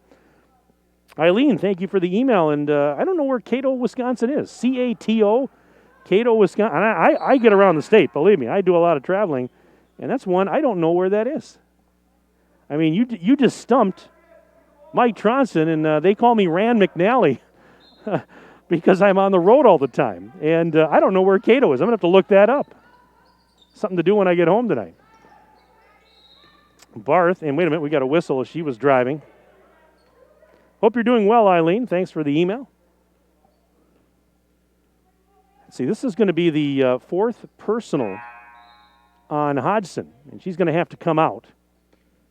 Yeah, Stonewall will check back in. 8:45 remaining in the ballgame. 56-25. Beaver Dam with the lead over Edgewood. Crusaders have possession. Here's a three, and it's a little bit short. And the rebound for Jens off the miss by Gross. Jens out to Zarnecki. Back up to Stonewall. Over to Jens, left side. She's going to go baseline. Floats it up and scores. Counted and one. So another and one for Natalie Jens. Second foul on Myers. Team fouls even at 4 apiece. Jens will try and complete the old-fashioned three-point play, and she does. So I've got her for 18 points right now, and it's 59-25. Golden Beavers on top of the Crusaders. 8:20 and counting left in the game. Here's a pass down low. It's going to go out of bounds. It was last touched by I believe, Stonewall. So the Crusaders will have to toss it in. This is Maisie Andes. She's going to try and get it in, still trying, and finally a lob pass going to be taken by Gross up high on the right. Gross, worked on by Jens, trying to go baseline, puts on the brakes, pass into the lane, and went off the face of Barth. Barth got stunned. The pass went right off her noggin there, and out of bounds. Beaver Dam's going to get it back. Barth got just a little bit shook up there, but she's all right. And now subs coming in on both sides with 8:05 to go. Again, if you're joining us late, Beaver Dam's Maddie Wilkie, the University of Wisconsin commit, left the game in the first half with an apparent right knee injury. We don't know the extent of it. She'll be looked at by the doctors tomorrow. But I talked to her mom at halftime and don't know the extent as of yet. Deep three, Jens. Bullseye! Natalie Jens. A triple, 62-25. Golden Beavers on top. Really pulling away here now late. 7:38 to go.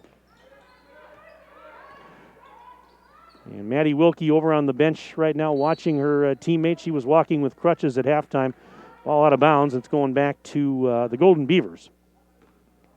Just an awful, awful scene in the first half, and let's just hope for the best. Our thoughts and prayers with Maddie Wilkie that it's not too serious. So Salatel throws it in to Jens. Jens the floor general here. Lob pass, Yegedinsky. Back to Ani Salatel. Right side pass. Gabby Wilkie in the corner. Passes up a three. Steps inside the bubble. Up to Jens. Down low. Nice pass. Stonewall sidesteps the defender. Shoots high off the glass. No good. Rebound. And it was grabbed by Foley. Jens was hassling Foley and knocked it out of bounds. But the Crusaders are going to keep the rock. And now what do we have here? We had one of the officials go over to the Edgewood bench. I'm not sure what was said, if there was some sort of a warning or something. I couldn't hear it, but that was the momentary delay. One of the officials talking with the Edgewood, one of the assistant coaches over there. I'm not sure if something maybe was said. But anyways, we move on. There's a shot over the rim, too strong, and the rebound. This is pulled down by Yegedinsky. Under 7 minutes to play. Gabby Wilkie trying a three left corner, and that one is good. An arcing three from Gabby Wilkie. That one straight out of St. Louis. It had so much arch on it. And it's 65-25. So the lead is now 40 for Beaver Dam, and that means we'll have a running clock the rest of the way. Clock will not stop unless there's a timeout or an injury or something of that nature. But Beaver Dam in complete control, 6:28 to go, and a traveling violation on the Crusaders as more subs coming in for both sides. So we start to wind down our varsity game. Final couple minutes are going to tick off. Hey, Benjamin Beaver just said Cato is northwest of Manitowoc. Benny Beaver says he swims up there sometimes. Do you, Benny? I bet you do. Hey, thanks for the geography lesson. It's not often that I get schooled in geography, so tonight I did. Yeah, you learn something new every day. This is Gabby Wilkie. Through traffic, let's say, oh, she's blocked. It was taken away. Lazar with the block and takes it, and now this is going to be Ellie Maraggioli. Giving it now to Andes. Andes into the lane. Lazar.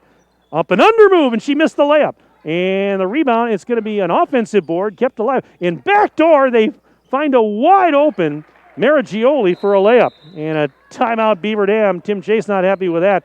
30-second timeout brought to you by Reed Chrysler Dodge Jeep Ram. Let our family take care of your family. And yeah, in fact, my brother-in-law Bruce just chimed in too. Cato is between Appleton and Two Rivers on Highway 10 near Brillion and Reedsville. And there you go. And so, yeah, I've been schooled here more than once here tonight. But, hey, I'm going to have to get up there sometime in my travels across the state of Wisconsin here. And because I do get around quite a bit, going a lot of traveling, like to explore and state parks and other fun sites to go see. We sure live in a beautiful state, don't we? We really do.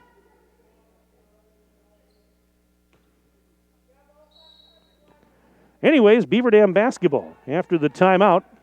5:19 left in this one. Here is Paige Hodgson giving it now to Bella A. Stryker. Whitnable round the horn. There's Paige again. Post lob. Gabby Wilkie missed the layup. Got her own rebound. Put back. Second time around, she's not going to miss that. Gabby Wilkie now. I've got her for, 11 points all in the second half. 67-27. And this is Andes giving it now to Maragioli. Into Lazar, and Lazar, and that's number 5 on Paige. Hodgson I was just about to say she's playing with 4 fouls, and she has just fouled out. So Hodgson is done for the evening.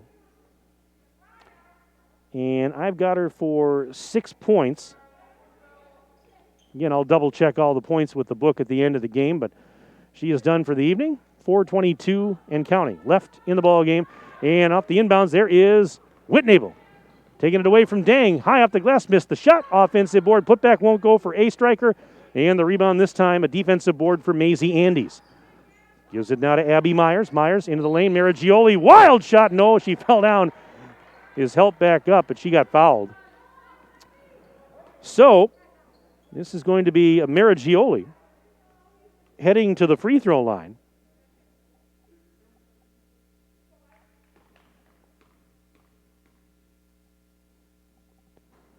First free throw's no good. Bruce said to my brother-in-law, Bruce says, that's my old stomping grounds up there. Up in Cato. Second free throw's good for Maragioli. 67-28.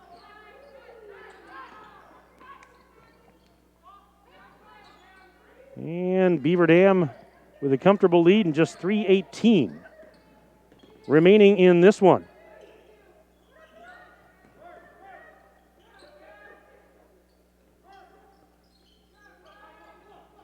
This is Zarnecki giving it to Gabby Wilkie.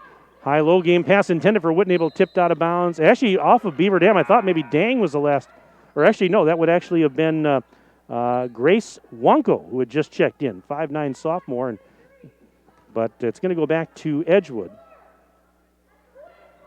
Hey, got another message here. It's give Maddie and Gabby Wilkie a shout-out from her brother Sam and girlfriend Sydney and Noah Burks. And they say they're thinking of Maddie. And, boy, everybody's thinking of Maddie Wilkie right now. There's a layup. Good. And on the left side there, that was Abby Myers to make it 67-30. Here's a three. Salatel hits another three. She's been hot tonight. That's her third triple. I've got her for 10 points. And it's 70-30. Beaver Dam on top of Edgewood as we're down to the final 2 minutes and change in this varsity game.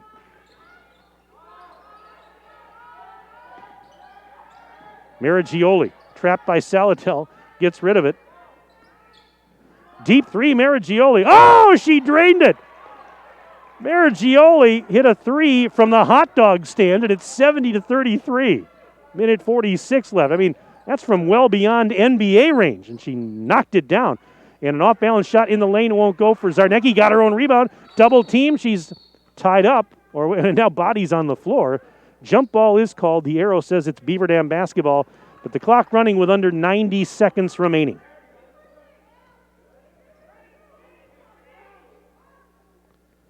Starting to wind this one down here at the field house.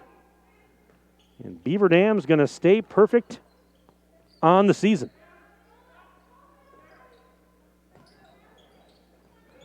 On a night when certainly our minds are on some other things, Zarnecki missed the shot. Unfriendly rim ball out of bounds going back to Edgewood with 60 seconds left. Beaver Dam is going to stay unbeaten. The top-ranked team in Division II. They're going to improve to 8-0. Edgewood, it's going to be their first loss of the year, but they're still going to be 4-1 when they leave here.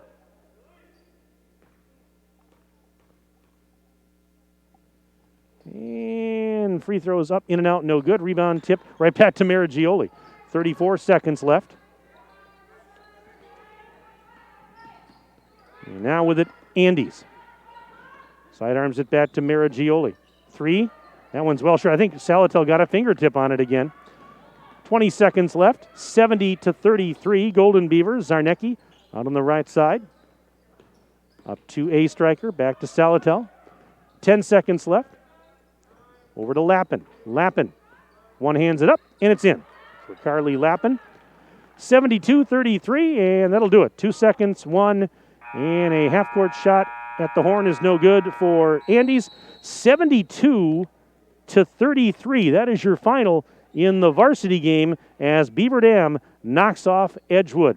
Let's take a 4-minute break. We'll take a 4-minute break. We're back for our post-game report right after this on DailyDodge.com.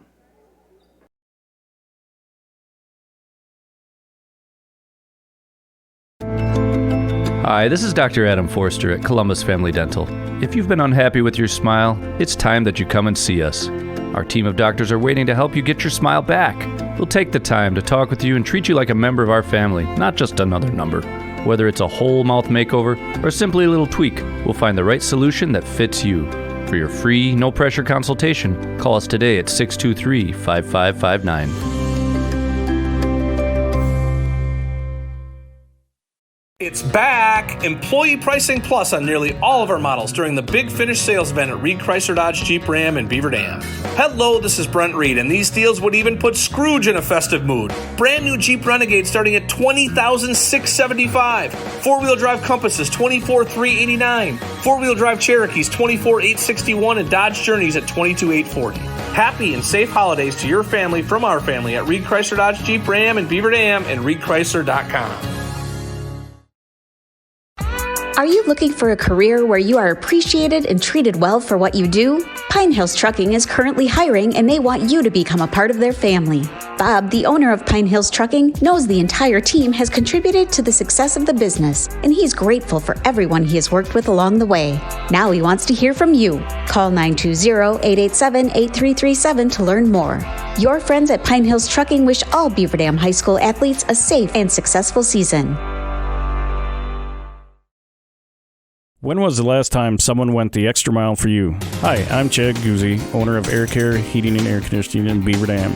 We are committed to keeping you happy and comfortable. Whether you need a new furnace installed or your air conditioner repaired, we pay attention to detail and stand behind the work we do. Offering emergency service around the clock 7 days a week, we have been proudly serving the area since 1981. Let Air Care go the extra mile for you. 920-356-8860. See us today at aircareinc.com.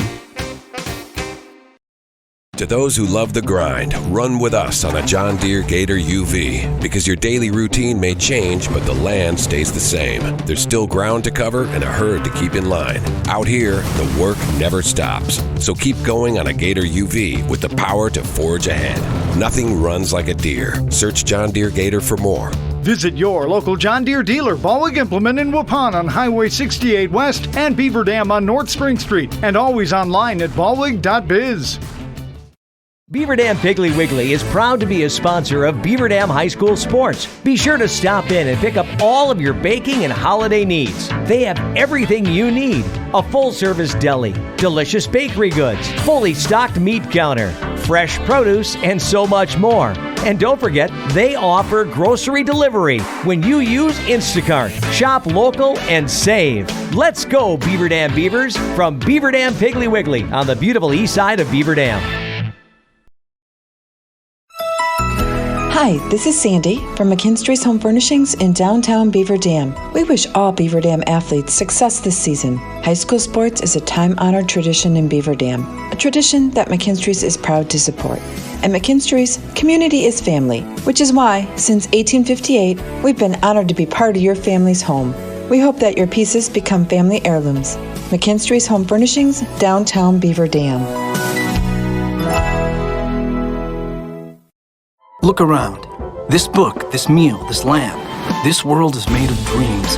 So when people say American Family Insurance protects things, we shake our head no. Because we protect this, and everyone's dream is worth protecting. Insure carefully, dream fearlessly. American Family Insurance. Contact the Kevin Carnine Agency, LLC at 920-887-9700 in Beaver Dam today. American Family Mutual Insurance Company, SI, and its operating company, 6000 American Parkway, Madison, Wisconsin. Every Thursday from 5 to 8:30 at the Bayside Supper Club, you can have the famous chicken wing and rib combo for $12.99. 12-ounce prime rib for $14.99. All-you-can-eat deep-fried fan-tailed shrimp for $14.99 and 2-for-1 drinks at the bar from 5 to 7. Friday is the all-you-can-eat chicken and fish seafood buffet from 4:30 to 9. And Saturday is the prime rib shrimp seafood buffet from 5 until 8:30. Sunday brunch is back every Sunday from 10 to 1. Make your reservations today for the Bayside Supper Club at 887-0505. Your family depends on you. That's why you work hard to make sure they have everything they need. With life insurance from American Family Life Insurance Company, you'll feel good knowing you've taken steps to protect what matters most. Now's the time to plan ahead. Let's talk about protecting your loved one's financial future and finding the peace of mind you and your loved ones deserve. Insure carefully. Dream fearlessly. For details, contact Kathleen Lappin, agent at Kathy Lappin Agency, LLC. Call 920-887-7286 or High school sports are as American as apple pie. And going to a game or meet is a chance to see the stars of tomorrow shine today. But as anybody who's ever attended a high school sporting event in Wisconsin knows, you can't have the stars without the stripes. High schools are currently looking for new officials in almost every sport. Who looks good in stripes? Anybody looking for a way to stay connected to a sport they love. If you like the idea of giving back to your community while earning a few extra bucks, chances are you'd look good in stripes too. We want to hear from you. We need to hear from you. No officials means no games. No stripes means no stars. And what kind of America would that be? Wisconsin needs more high school officials.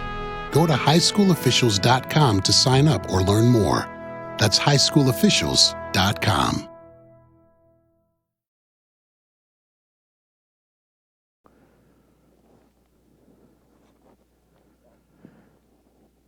And we welcome you back inside the field house here at Beaver Dam High School.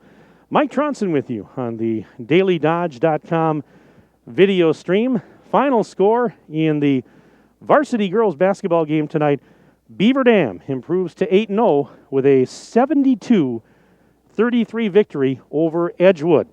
Edgewood on the season now 4-1. And let's give you the final individual scoring. I was able to go down and check it out with the official scorebooks, so we have everything accurate now. And for Beaver Dam, they were paced in this game by Natalie Jens. She had 21 points to lead all scorers in the game. 21 points for Jens, also in double figures. Gabby Wilkie with 11, all coming in the second half. And Ani Salatel with 10 tonight, including 3 3-point baskets. Avery Stonewall chipped in 8 tonight for Beaver Dam. 6 points for Paige Hodgson before fouling out. Carly Lappin had 6 for the Golden Beavers. 5 points for Maddie Wilkie, but of course Maddie Wilkie left the game in the first half with an apparent right knee injury. Very scary moment. She was howling in pain, grabbing her right leg after landing awkwardly. I talked to her mom. She said that it's an apparent knee injury, but they don't know the extent of it, and they will be having her checked out by the doctors tomorrow. And so that's all we know at this point. We're not going to even speculate. Let's just hope it's not too serious. Maddie Wilkie goes for 5. Let's see here. 3 points for Paige Jagodinsky, and Kylie Whitnable had 2. All those numbers on my sheet match the official scorebook down at the table. And for Edgewood, we've got all the accurate stats scoring for them. There was one basket that I had credited to the wrong player, but now we've got the totals correct. It was Sarah Lazar and Balaki Dang with 7 points each for the Crusaders. 6 points for Ellie Maragioli. 4 points apiece for Allie Barth and Sydney Olson. Let's see, a couple players with 2 points each. Abby Myers with 2 in the game. 2 for Amber Gross. 1 point free throw for Ellie Iglar. And so those are your final individual scoring numbers. I'm joined up here at the broadcast booth by Tim Chase. He is the head coach of the Golden Beavers. Tim, thanks for coming up, and obviously congratulations on the win, but I'm going to start off with what a lot of people are talking about, and our thoughts and prayers certainly are with Maddie Wilkie. I did talk with her mom a little bit at halftime.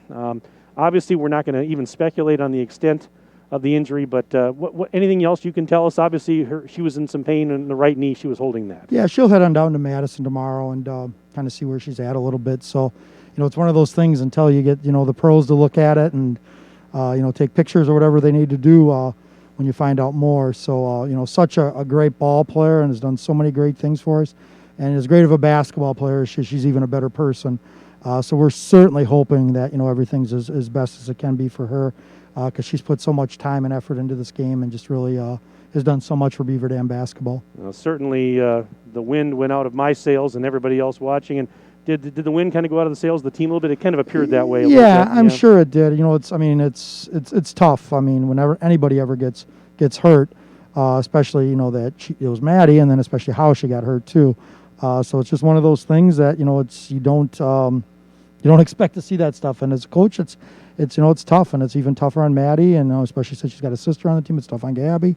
And these girls know what kind of person Maddie is and how strong character she is. So they're certainly, got all their thoughts for her that hopefully everything goes well for her. What did you tell the girls? You rally the troops a little bit there in a timeout or anything? Well, the big thing is it's, we're still got to be Beaver Dam basketball and still keep on playing. Injuries, unfortunately, are a part of sports, and it's something that as a coach you don't like, and players obviously don't like either. But still, there's a game going on. You need to finish the game at that point. So it just gives the other kids, some kids, a chance to play, and they got to take advantage of their opportunities then. Well, on the flip side, the good news is, again, you're 8-0, and you go to 8-0 on the season. Just looking at the score sheet here, again, you've got multiple players in double figures. Almost everybody scored. So again, positive. You started fast. I know, after the injury that kind of slowed things down a little bit, but the girls were resilient. Yeah, I thought we did some pretty good things. Defensively, I didn't think we were perfect by any means, but we had some good possessions on defense. There are other possessions I wasn't as happy with. Offensively, we really struggled scoring for a long, long time in the first half. But then we got it going. We're just going to really have to, work on our execution and just get better at everything we do. So we've got a lot of talented players. We got a lot of players with a lot of heart. We just got to keep on, working what we do and, hopefully keep on improving. Yeah, I'm glad you mentioned the defense because as I look at it here, none of the Crusader players were in double figures. I thought you did a great job on Lazar. She only scored 7 points, averages about 15 a game, and you and I talked about her in the pregame. She's a talented player. She's going to St. Louis, yep. And so that's a quality player, and you shut her down for the most part. She's pretty special. I don't know if we shut her down, but she's pretty.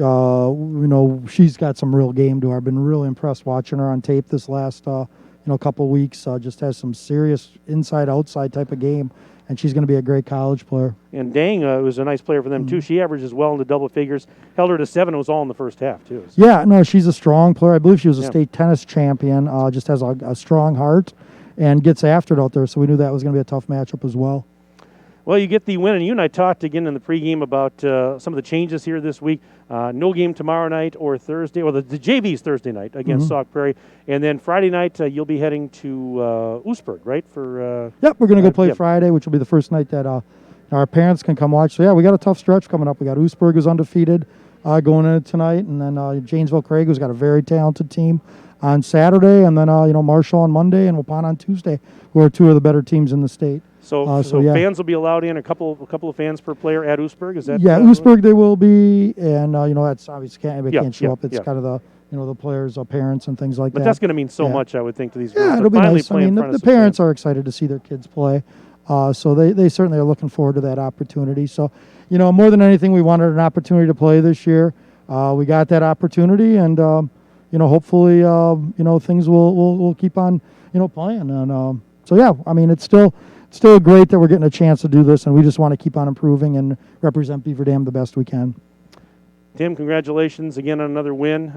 Came at a little bit of a price, but we're thinking good thoughts. And our prayers are with Maddie, and let's hope that it's not as serious as it looks, but we're with you and with her at this point. Thanks, Mike. All right, thanks, Tim. Thanks for coming up. Appreciate it.